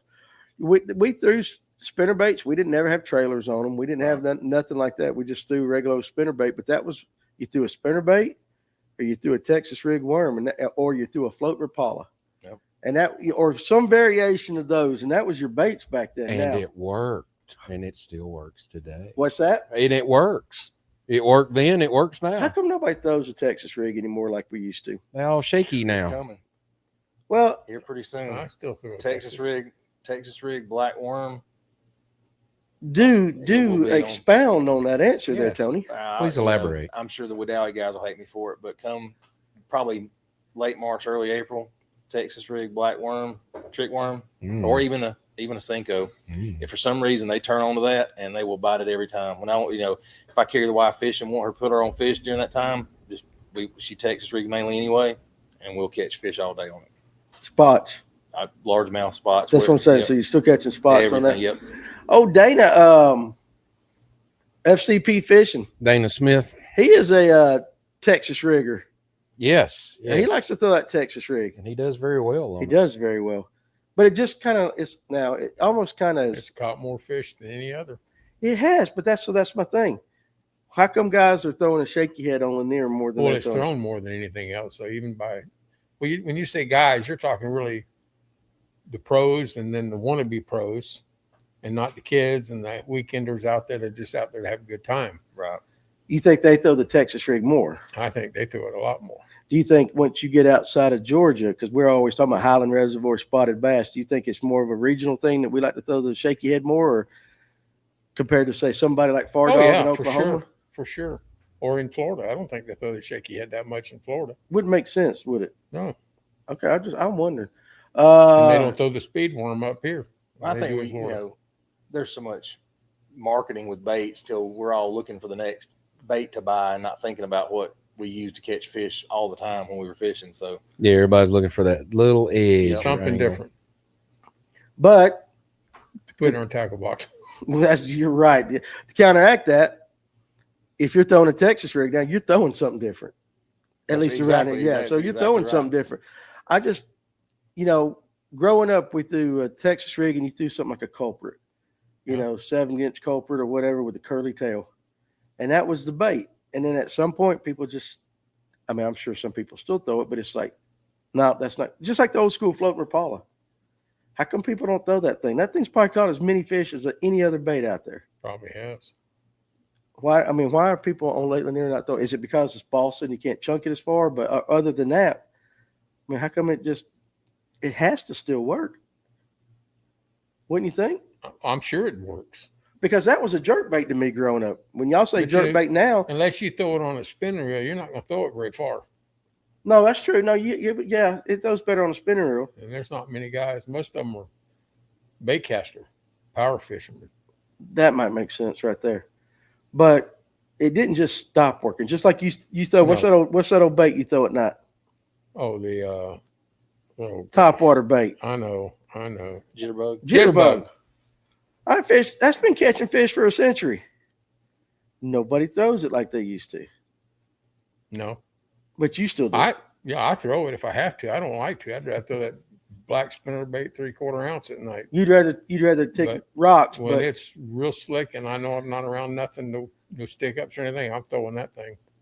yeah, but it's like it's not, and it works. But it's like you're the only person on this show in The the last problem 3 with years. that thing is you really got to let them take it, because at night when you feel that thing, instinct wants to tell you to jerk like hell. You got to give it a second. And Well, run you off got to with give it. it more than a second. You got to give it more a second. Let's see. Todd Hammett, he also brought up this a spunk shad on a Yeah. chatterbait. That is an excellent choice for a trailer. I like how you said that. It's Yeah, like you're picking spunk wine and shad. cheese back there, Tim. That is an excellent choice. choice. Like for you're the trailer. waiter or something. You're the bartender. Excellent choice, sir. Excellent choice. Excellent choice, sir. How was the Bahamas? The Bahamas was awesome and very warm. It's I think nice. y'all were in what, Huh? 8 or 10 degrees or something. One of When you those were two of down there, those it was nights. cold 80. there. You suck. It was I 80. told you to stop it when you started sending us pictures. I can't fuss because I was in Miami the week before or whatever. I But yeah. love how he docked his boat at the dock so he could get some more bait for go shark fishing. Yeah. And it's the big cruise Yeah, ship. you guys need to check out my shark fishing TikToks, and if you take them serious, you need help. No doubt. Far dog. One bait that gets overlooked in my area when the lakes start getting pressure. I'll take a Jean LaRue original. Let's see. Pop it back up. Hit that for me. There we go. Jean LaRue original salt crawl Texas rigged and go behind people and wipe the floor with them. Oh. Now, here's another thing. I grew up, we're talking Texas rig back in the day, and I would put something like a crawl, a soft plastic crawl, and fish it like a worm. I always did a lizard. Well, that's Yeah. another, and a lizard's the same thing. Yep. Not a lot of people talk about throwing a lizard anymore. Kind of like Carolina rig. Nobody talks about it. I'm sure they do, especially those at Carolina rig put a lizard on. Jeremiah Giles up there on that fire tiger. It's also a great rattle trap color. Fire tiger. Fire tiger, yeah. Yeah. With a painted blade. Yeah, just I have to Well, order that's them on custom. yeah. That's on a chatterbait, but for a rattle trap, Yeah. that's an awesome color. Okay. Yeah, that makes sense. Let's see. Let's go on down. John G. Wilson. I saw the shark fishing TikToks. Let me tell you, listen, he had a little help making those right there. What was the drink of choice that day? Dark and stormy. I found at the casino bar. The dark and I don't like stormy. fruity drinks, so I was back there getting my lady friend a drink, and I was like, I don't like fruity drinks. And the guy said, try this. I don't know what all's in it, but it has ginger beer and some lime in it. And you like that? Yeah, If you dark- drink enough of that, you're making shark videos. Dark and stormy will turn you drunken. Dark and Stormy sounds like an adult film title. It does, doesn't it? Dark and Stormy. And you It gotta have turned into that. It turned into that. What kind of music would you play on that? You got to have your certain music for that type of those shows. Oh, I don't know. Funk, jazz, something like Funk, that. Some easy jazz. listening. Yeah, just that smooth old 70s porn music in the background, I guess. I don't know. Look at Tony is like, I don't know, guys. I'm on Tony's the like, inside I'm back. out of here on this Nah, one. I don't know what music you play with. that. Tony, what would your porn name be? Big Tony. Big Tony. Listen at you. Dear Good God. night. Look, He's I sent them overcompensating. just some pictures in our group chat that we've got going here for the crew, and they were like, "Stop before you get us in trouble." And Oh, I hadn't seen anything ugly yet. What would yours be, Tim? Your adult film name. I have no clue. That's a question you didn't expect. You didn't have that. Salute. No, I'm not You going to didn't have say. that on your bingo I am card, not did going you? to say what came to mind. I'm going to ask you because you did it when they were black and white. What? What would your adult film name? If you were an adult film star, what would your name be? Screen name? I'll have to go with my email, Thor. Thor. He's we bringing go. the hammer. Am I the only? Is Danny and I the only humble two in the crew? I mean, Yeah, because I was thinking my Mighty porn Mouse. star career was very short. Yeah. The Adventures of Dinky D. McGraw Dinky D. didn't make McGraw. it. Yeah, never made it off the cutting room floor. Oh, goodness. that's funny. Oh, goodness. Thor. So we're gonna call him Thor from now on. Thor and Big T. Big T Tony. and Thor. Now, what would your real name be? They're both thinking, "Oh shit." Big T. Yeah. Big T and Thor. I like that. So, are chrome rattle traps overrated? Bill Are? Lewis, are chrome Bill Lewis rattle traps overrated? No, No, I don't think so. I mean, they work. there's probably more Bill Lewis rattle traps sold and used today than any other rattle trap. Oh yeah, Still. by Still. far. But what about the chrome? You like the chrome color, or I do you like? chrome black back, chrome blue back. Yeah, or just chrome. Oh God, guys are starting. so Guys are starting to put their names on there. They're dope. All right, guys, out there in the comment section, Here we go. what would your adult film star name be? What would your adult film star name be? Because you can't go with your real name. You got to have a name. Yeah, you gotta have stage Stormy names. Daniels is her name is not Stormy. I wouldn't think. Stage name. What is your stage name? So we got Boom Shucka Wawa and Buster Nuts. So there you go. So Kevin is Thor. Tony is Big Tony. You could have come up with something better than Big Tony. I mean, Not that we put you on a spot or anything. yeah. I don't. It wasn't like He's I thinking planned my that. wife might be. You If get a whole lot of time I don't have He's that in my thinking notes my on wife's iPhone. probably watching this. I don't have that in my notes on my iPhone. Far dog. I see. Okay. Amanda Pruitt. Danny, you're in trouble. Uh-oh. Hey, listen, I I knew said this was Mighty coming. Mouse. Mighty Mouse. There you go. I didn't say nothing, baby. I didn't say nothing about me right there. What are you doing? You should be asleep right now. It's 9:30. You're not supposed to be watching my show right there. But Kevin, by the way, Amanda, his name is Thor. That's his adult film name. So we're going to call him Thor from now on. John G. Wilson may be the winner of this. tripod was taken. Tripod was taken. Oh, my Lord. Kevin. Coco Banana. Saving Ryan's Privates. Farm Boss. Big John. Come on. Yeah. I mean, what were you expecting? Were you expecting us to say something? Okay. So Michael Brooks says, you guys are old. Your adult film name is supposed to be your middle name and your street you grew up on. Well, I don't. That think, would suck, Mike, because it would be Lanier Glenn Wallace. That sounds like an old French Yeah, I guy. don't Yeah. think Anthony Arrow Ben sounds good either. So Yeah. Arrowbend. Arrow Yeah. Ben. Arrowbend. Mine would be like Lane Sore Leopard, Holland. The Cajun kickstand. And a serious question. Nathan wants to know where you would fish that chrome rattle trap while everybody's coming up with their adult film. Yeah, names. let's get back on track here. Yeah, especially Chrome since my rattle wife trap. is watching. Anywhere the sun was up, and I'm still working it. Oh yeah, Gotta have sun. Got to have sun. that's a Well, lot. I would want to throw it with sun. If I'm not going to throw that color, I'm going to throw Fire Tiger. Yeah, Okay. That's probably I throw it probably 60% of the time. 60% of the time. Fire Tiger. Fire Tiger. The other one's a white. Okay. I'm not that big on the rattle traps. I need to do that this year. Let's see. It's your mom's maiden name and your first dog's name. That doesn't work either. no, Oh, mine. Because mine would be Gilbert Falcon. That's not. That sounds like a bad pilot name right there, Gilbert Falcon. Gilbert Grape. Okay, so look, we got 30 minutes. Let's transition real quick. Yep. Get off the stuff and bore my wife to death, where she'll get off the daggum YouTube and go to sleep. somebody probably snitched you out. She is she does that. She didn't ever watch. She didn't ever watch, and the one time she watches is anytime she watches is when we go off kilter. That's a little because bit. somebody else was watching, and they're like, "You need to tune in right now and see what these boys are doing." Yeah, we can't get away with nothing, Tim. Nothing. Amanda, I blame it. It's the people I hang around. It is not me. It's the people I hang around. I'm bonded with you and Amanda. We almost died in palm trees one time. So We did, and whose fault was that? You can't blame that on me. I was in the back seat. it was your foot. She was road raging. Road rage. Road That's it. raging. Yeah. It's her fault. That's what I would have told law enforcement. I've been, this woman lost her. No. Okay. Here's You're a right, quick, Farmer Redwood. here's a quick question before we get back on fishing. Had we had a wreck and got pulled over, Tim, being law enforcement yourself, and the cop at Orlando comes up and goes, "Sir, I need to, in your professional expertise, who's caused this wreck? Who would you take? Me or my wife? Which side are you on?"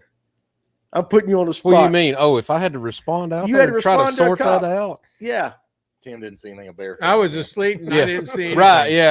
Yeah. We would just laugh that one off. It'd be like, your car's really messed up and you got a record bill. Bye. Oh, good Lord, like that. You're supposed to say me, dude. No, because Amanda will kill me next time. I'm not. And she dumb. will. You don't want to get on that shit list. I haven't made it this old by being dumb. That's exactly right. So, look. Yeah, right. That's right, Tim. Don't put your foot in my face. I'll put my foot in your ass. When we Whoa! get off the daggone thing right there. What bait does a fire tiger imitate? A yellow perch or what? I think bluegill, brim. Yeah, I don't. Any think sunfish. I mean, if you're throwing a fire tiger, we're talking about still stained water. I don't think you really worry about imitating as much as getting attention. You ain't throwing a fire tiger in clear water, are you? Yeah.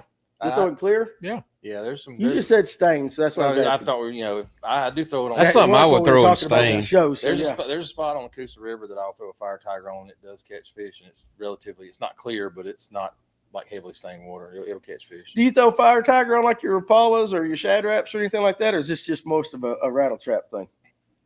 I buy them in DT6s. He says he likes fire tiger at night. I've never thrown one at night. I bet they can see it. Now we're going to get into that rabbit hole of. I think your night fishing is really silhouette. Yeah. Yeah. Silhouette and sound. But then you hear that thing, they bite a white just as much as they do black. Yeah. I don't know. To me, confidence it's a silhouette thing to me. Kelby Elder went to Carter's Tuesday, had a pretty decent day sniping fish on that active target. I could only find bass roaming around near bait themselves. Any tips to finding fish in groups? You're a scoper, Tony. You've got the scope now. You like it. What do you think? I don't know. I mean, you just going to have to ride and look. I use a lot of my 2D and down scan to find bait, and I usually find the groups near or around that bait. That's how I find groups. Yeah, of fish. I mean, the big groups are going to be running with bait. Yeah, unless you see them schooling on top and you can just run over to them real quick. I use my electronics to find them like that, and then I get on the front of the boat and start fishing that area. And usually you'll start finding groups come in. Flats with a little bit of a depression in it, or a ditch leading into a flat. It's a good spot to find groups of fish because they're going to go there anyway, come up off the bottom, things like that. But I've never fished Carter, so I don't know about that lake. Yeah, Farmer, you fish Carter's a lot, so answer that question for us in the comment section of Kelby Elder right there. Atlanta Outdoors. Now, this got brought up earlier. Better late than never, found some largemouth and spot shallow day on a red spinnerbait gold blade. Fishing around 2 to 6 feet. They had red tails. So where were you fishing at? And you don't have to give us the exact lake, or just give us the area you're fishing at, because now we're talking about water temps in the 50s, I would imagine, with this week. And they got red tails, which is a sign of what, Tony? They're starting to work those beds. You don't think that's too early? I don't think so. We always talk about that first big push, the first ones that are big push, the early ones that start pushing up shallow. I think some of them, with that warming trend we had, might have came up, started working areas, and they might have pushed back with the colder weather. But I think they're going to start coming back up again. Yeah, they probably moved when that surface temperature started getting warmer. Yeah, I think we're going to see a few that we talked about it on the show before. The big ones move up early, we think. I mean, we think, yeah. I mean, I think it makes sense. I think you get a few that go up, and there'll be a few still out, and I don't doubt it. Okay, so T. Tom says, now this is a question: any book recommendations for knowledge on bass in general, as well as bass fishing? What is the name of that book that Ken Pruitt had? I don't remember. That one book by, was it Doug Hannon, The Bass Professor? The one we did a show on that one night. That was a wealth of knowledge. I had that one book that was good grief. I'll have to find it. Me and Glaze were on the show. You might have been running the board that night where I pulled it up, and it was where it was talking about most bass are caught at this time. That's the one I'm talking about. Yeah. I forget the name of the first show I ever commented on. Was that you know which one I'm talking about? Yeah, we were down in the basement back then. I'm trying to look on my Amazon because I bought Knowing Bass. Knowing Bass is the one Ken had. That is the that's one that Ken. Yeah, hey Ken. How you doing, Ken? Why ain't you up here, Ken? Yeah. They but that's the one book. That's smart. That's a smart person book. My book was one where he took Doug Hannon, then the guy in Texas and a guy in California that all kept meticulous records. And then he compared it, time of day, barometric pressure, the size bait, just all kinds of stuff. Because didn't we say that your average trophy bass was caught in 8 to 12 feet of water or something? It was more 8 to midday. 12 feet, and mostly just by statistics, by math, during the middle of the day. During the middle of the day. When everybody's gone home, going eating lunch, and going, we'll get back out there this evening. That's when predominantly, per their study, and they were caught just on a dart worm. Yeah, it was simple. Super simple. But I do remember it was like the trophies were caught in the middle of the day. Those guys did. You can go back to the episode, I think it's How to Catch Big Bass. It's got the thumbnail's got me, Danny, and Jason Glaze on it, and that we talk about that book during that whole podcast. Yeah, I can't remember the name of the book. No. Now, Ken's book is an expensive book. I mean, that's one of those that's hard to get. That Knowing Bass. I think it's like a $200 book. It is. The West Pines library system has it, and I actually checked it out in Carrollton and read it, and just of course took it back because I wasn't paying $200 for it. But yeah, they do have it.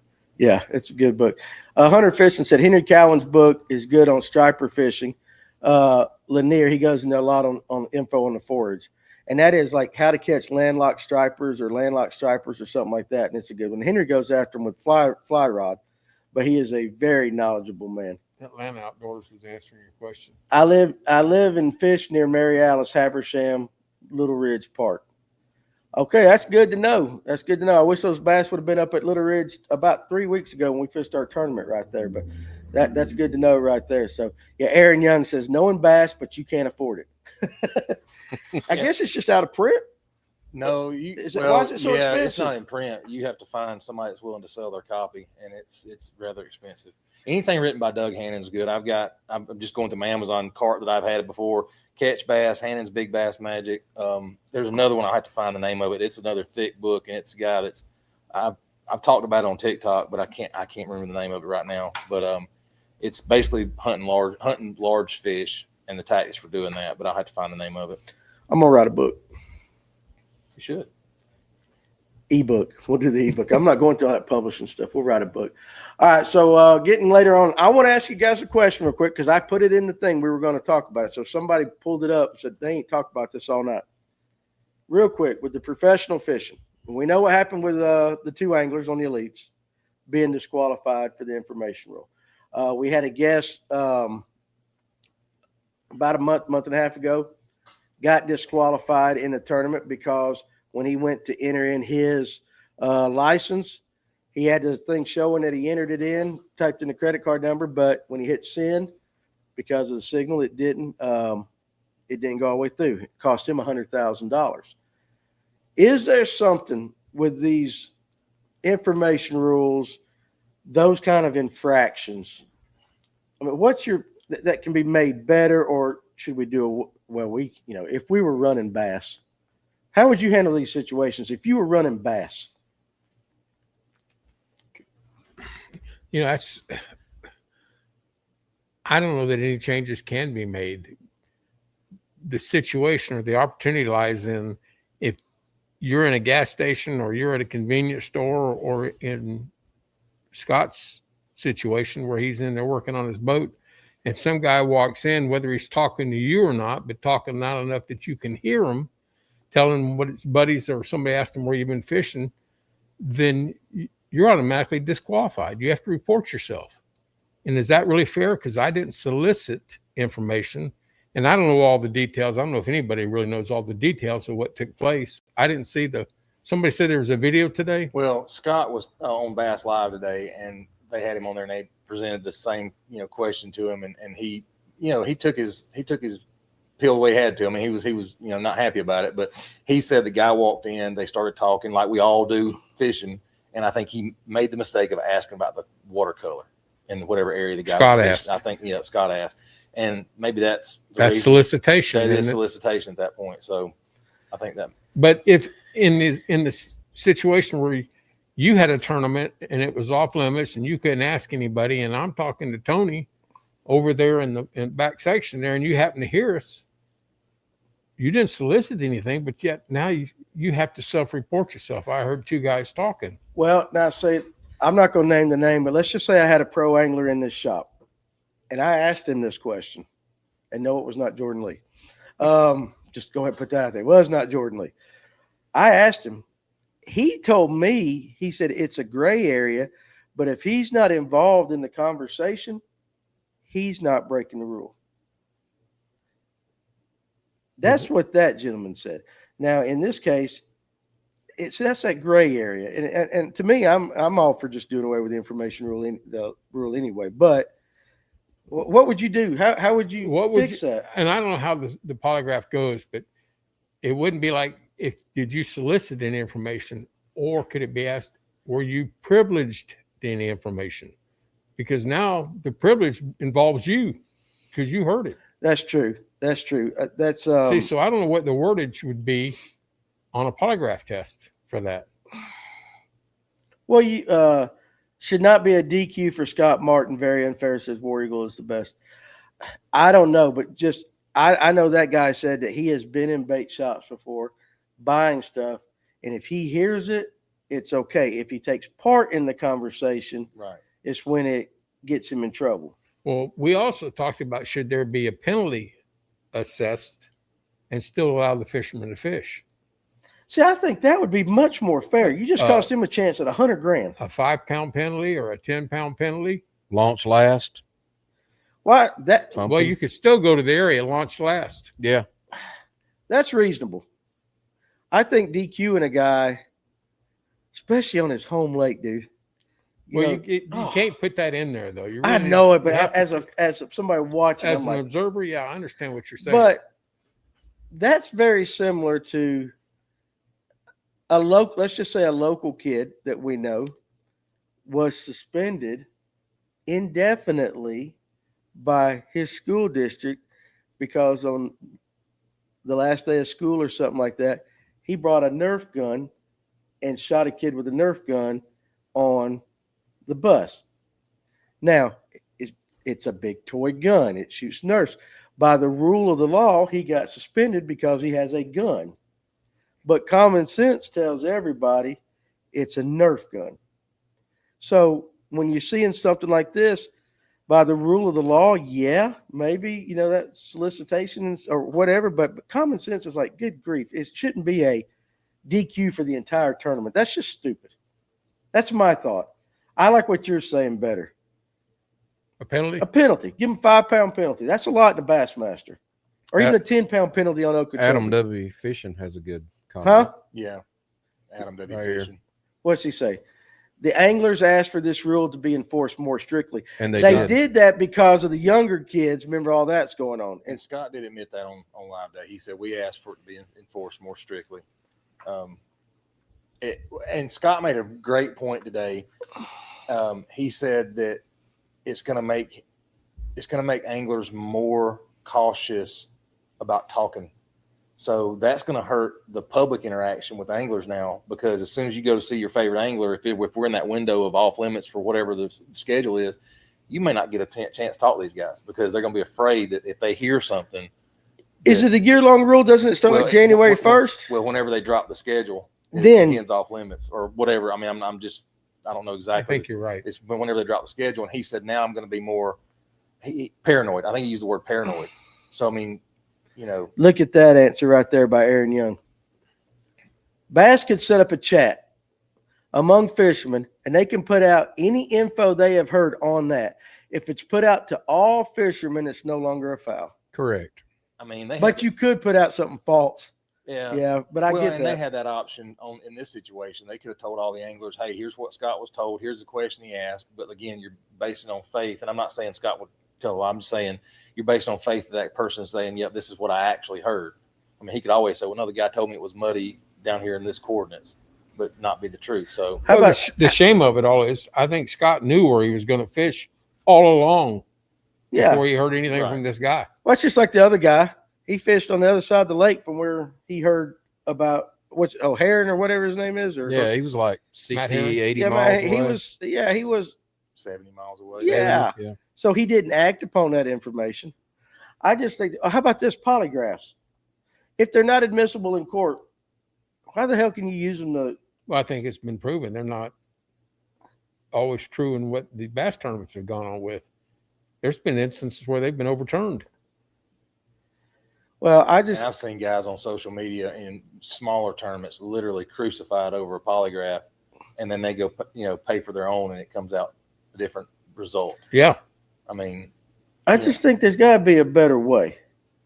If something's not admissible in court, you shouldn't be able to cost a man $100,000 or a chance. You know what I'm saying? Now, there's guys out there listening to me go like, Danny, shut up. I'm just saying logically, like, if my kid does something wrong when they were in the house where they grew up, the punishment fit the crime. It fit this is not fish. This is not fish weights. This is not fish in a box or, in a trap being held. Cheating. There's different. That's what I'm saying. But there's different penalties there, though. I mean, when you shove weights down a fish or something like that, then they're not only getting disqualified from that one tournament, they're not going to be able to fish anything. Well, that's true. But I just think, Tim, what do you think? Information wise, do you like the rule as it is? Would you do away with it, or would you tweak it? I think it's okay as it is. It's and Tony will agree with this. Law and language are always up to interpretation. Right. But you're a cop. You're speaking from y'all speaking from a law I'm speaking from a legal standpoint. If you solicit or ask information, that's a foul. If you're standing around and guys are having shop talk, whatever, that's just hearsay. You didn't legally. Legally, that's just hearsay. It's going on in the background. If you're listening to it, you're listening to it. And I think from what I'm understanding, Scott asked what the watercolor was, and probably just got caught up in the moment. You got a bunch of guys talking. They're like, "Hey, man, they're hitting this," and it's like, "Oh man, what was the watercolor?" And he probably thought, "Oh shit, I shouldn't have said that at that point." And he's man enough to to bring it up. So maybe that's what caused that, because if the guys were just talking, he didn't ask them anything except maybe that one question. And that's just from the facts we have at hand. And something else, I think we've all been told, when you go fish somebody else's fish, it's not the same. Yeah, you're not going to catch them. I agree. I agree. It's just not the same. You can't play another man's game right there. And you can't. To go on something that Tim just said, if you look in the Georgia code for any law that's written, basically any law that's written, the word intent is used in there. Criminal intent. Criminal intent. The word intent needs to be, and I don't know how Bass's rules are written. I've never read all of them. I've read a few of them, but the word intent, well, that would apply to Scott at that point. Was the intention of him talking with somebody to gain a competitive advantage at that point? Well, probably not. So you could say, okay, yeah, well, he did not meet the rule of intent at that point, so therefore we didn't DQ him. And again, I don't know how it's written, but the word intent plays a huge, and again, polygraph, you can question it so many different ways and how they do it and stuff, and it get thrown out completely anyway. So I don't know. I just think it's unfortunate. It is. But I also think that in this day and age where there's information everywhere, I think they need to tweak that. They did it. They wanted it stricter because of the young guys' situations last year with the opens and all that, right? Yeah, but all that research they do, and we've talked about that before, when they go online and get all this information, that could have been posted 6-7 times somewhere, and he could have read it then. What the watercolor was over there, or what somebody posted about how they did. Yeah. Would he still be disqualified then? No. Yeah, I just think it's dumb. But again, I think simple. I'm like that. Why was the guy in the opens fined and Scott DQ'd? Good question. That was another point that was brought up. I think that point was also made with the other angler that was DQ'd after the fact. I think that was the other point, because the opens, kid gets fined. You've got 2 elites that got completely disqualified. So I see it. And the bad thing, you know what the bad thing about it is, boy, it leads to like 15,000 YouTube videos. Oh yeah. Everybody's breaking the news now and all that. Well, he didn't want those kind of hits, so. Well, you don't want those. No, it's for the people that want to report it. Yeah, they're going to get views. They want to get the clicks and the views because they're saying it. But and there's guys saying that Scott planned it. I've seen that going through social media. Scott planned it, huh? He planned it because it would get the clicks and views, because he's more of a social media guy, and it would be better for his career. I'm just like, don't. Todd Abbott said that could go there. Yeah, Todd Abbott says could cost him a chance at the Classic next year. Who the hell's going to do that for clicks? Well, not only that, but we all know that in fishing, whether it's busting a no-weight zone, breaking an information rule, or putting weights down a fish, everybody on social media calls it cheating. You're a cheater at that point. Yes. He's not going to ruin his career, even if he's self-reported, because it makes him like a better person self-reported, and that's what everybody says. He's not going to ruin his career for the opportunity for more clicks. I don't think. I could be wrong, but I wouldn't think so. Well, Gerald Swindle was disqualified. He blew 5 or 6 years ago, blowing by somebody. Yep. When he says they waved him on. They waved him on. Again, that's interpretation. You know what they need? We could sell it right here. They need me to be the commissioner. MLF, Bassmaster, NPFL. Let me have the commissioner job and just let me pass judgment. Everybody's going to get away with everything. You know what? You could seek opinions before you made a decision. I could. They need a commissioner. They need a I commissioner. think what they got to do is they've got to commit to something and stick with it, whether it's enforcement. And maybe it's so. Am I understanding right that the tournament director makes the ultimate decision? Am I wrong in that? I don't know for sure, but I think the tournament director, I think so. Is it, maybe they need to treat it like, and I hate to say it, the NFL, where they have, let's reach out to An arbitrator or something like that. group Yeah. in New York, we know, because that's what they always say. Well, they phone New York. Get a panel of anglers, non-anglers, whatever you want to put together, and say, hey, this is what we got. Don't tell them the names. Just say, this is what happened. What would you do? And at that point, you've got a non-biased group that could say, well, they've got to be DQ. Why not solicit them from all the tournament anglers? How they feel? Well, and you Yay or could, nay? you could. Well, then you get your old timers. If it was a young kid, they're like, oh, hell yeah, DQ his ass. Well, but it's a majority and not one person. I guess so. You could put, BASS members that are paid members on a board, a few of them, just have something that makes it consistent. Because when you have the one gets fined, one gets DQ'd, one gets polygraphed, one didn't. I mean, the one guy that got polygraphed, I think it was a 40th place finish. And they're asking, why did he get polygraphed anyway? But he got paid. So, I mean, I would, it's a random, so it is what it is. But again, at the end of the day, I mean, do they search their phone for text messages? How could they catch that? I guess that goes into self-reporting and stuff like that. Or you just make Danny Pruitt the commissioner of Bassmaster. We could do that. We get that shit settled quick right there. So, all right, guys. Oh, you got something? Well, I was just going to say berries. I think they do the first place for sure. Mm-hmm. And I believe they do big bass as well. And they also pull just a number out of the hat for somebody to be polygraphed. Right. So you don't even have to be in the money and you can be polygraphed. Right. I still think polygraphs suck. So that's just my opinion. And it's, that's you guys may think different, but it seems like it sucks if until they can come out with something better, you've got to have something. You got to have something in check. But his thing is, you got as many people sitting out waiting and wanting people to screw up as they are wanting them to be truthful and fish. Well, it's just like somebody said, Shot Life, the word is the video was sent to Bass of Scott before he self-reported. So who knows? I mean, you got people that intentionally don't like somebody, they can sabotage them. I mean, they could try to sabotage. So, well, yeah. How would you know to video something like that? If you knew your intent going in, I guess maybe because they didn't want Scott to win. Would they tell the guy to go in there and ask him? No, I'm not saying that another angler did it. I'm just saying you get people, we see it in social media. Somebody just gets hell bent on ruining somebody on social media till they'll do anything they can, whether they put out personal information or whatever. Dox them. Yeah, it wouldn't be far fetched for somebody to go, you know what? I'm going to keep Scott from winning that tournament this year. And it could have set him up. I mean, who knows? It could have happened. I mean, now I'm not saying it didn't this, but I don't know. I've seen enough crime shows and movies like that. It could. Hearing him talk today on the live made me wonder how he self-reported, how he found out he needed to self-report, because just hearing him talk, he said it didn't even come to his mind. So something happened. From what I could tell in the conversation, he didn't admit to anything. Made it sound like somebody said, "Hey man, you remember that conversation you had with so and so?" So, which means so and so had to go out and tell somebody. Possibly. Yep. Snitches. I don't know. You got to think how many locals probably hate him out of jealousy too. Yep. It's a conspiracy. It's Could something be. happened, but at the same time, I just think I think a penalty, like you said, Kevin, would be far, far better. 5 pound, 10 pound penalty, something like that. They got to figure something out because people are starting to really dislike the drama. I mean, I haven't watched I know more than 15 minutes of it this year so far because it's just drama. And it's far more entertaining watching shows like this one. Absolutely. And you on your TikTok lives Yeah, and there stuff you go. like this.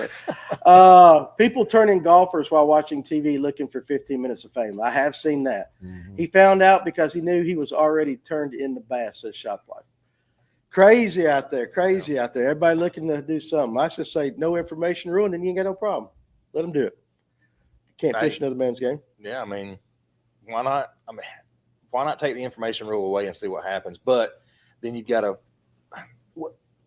So they originally put it in to stop people from hiring guides and things like that. But we're at that point where these folks are not the fishermen of the 1970s, where you had guys from the bait shop showing up to fish the Bassmaster tournaments. You got guys that they're paid well by sponsorship and whatever else. You'd maybe have to do some wording to stop some of it, but the information, there's so much information out there anyway. Two guys talking in a bait shop gets you kicked out of a tournament. Just doesn't seem legit to me. But That's the way I say. Tiger Woods lost a major due to a call-in. I remember that right there. So anyway, all right, guys, we're going to call it a night.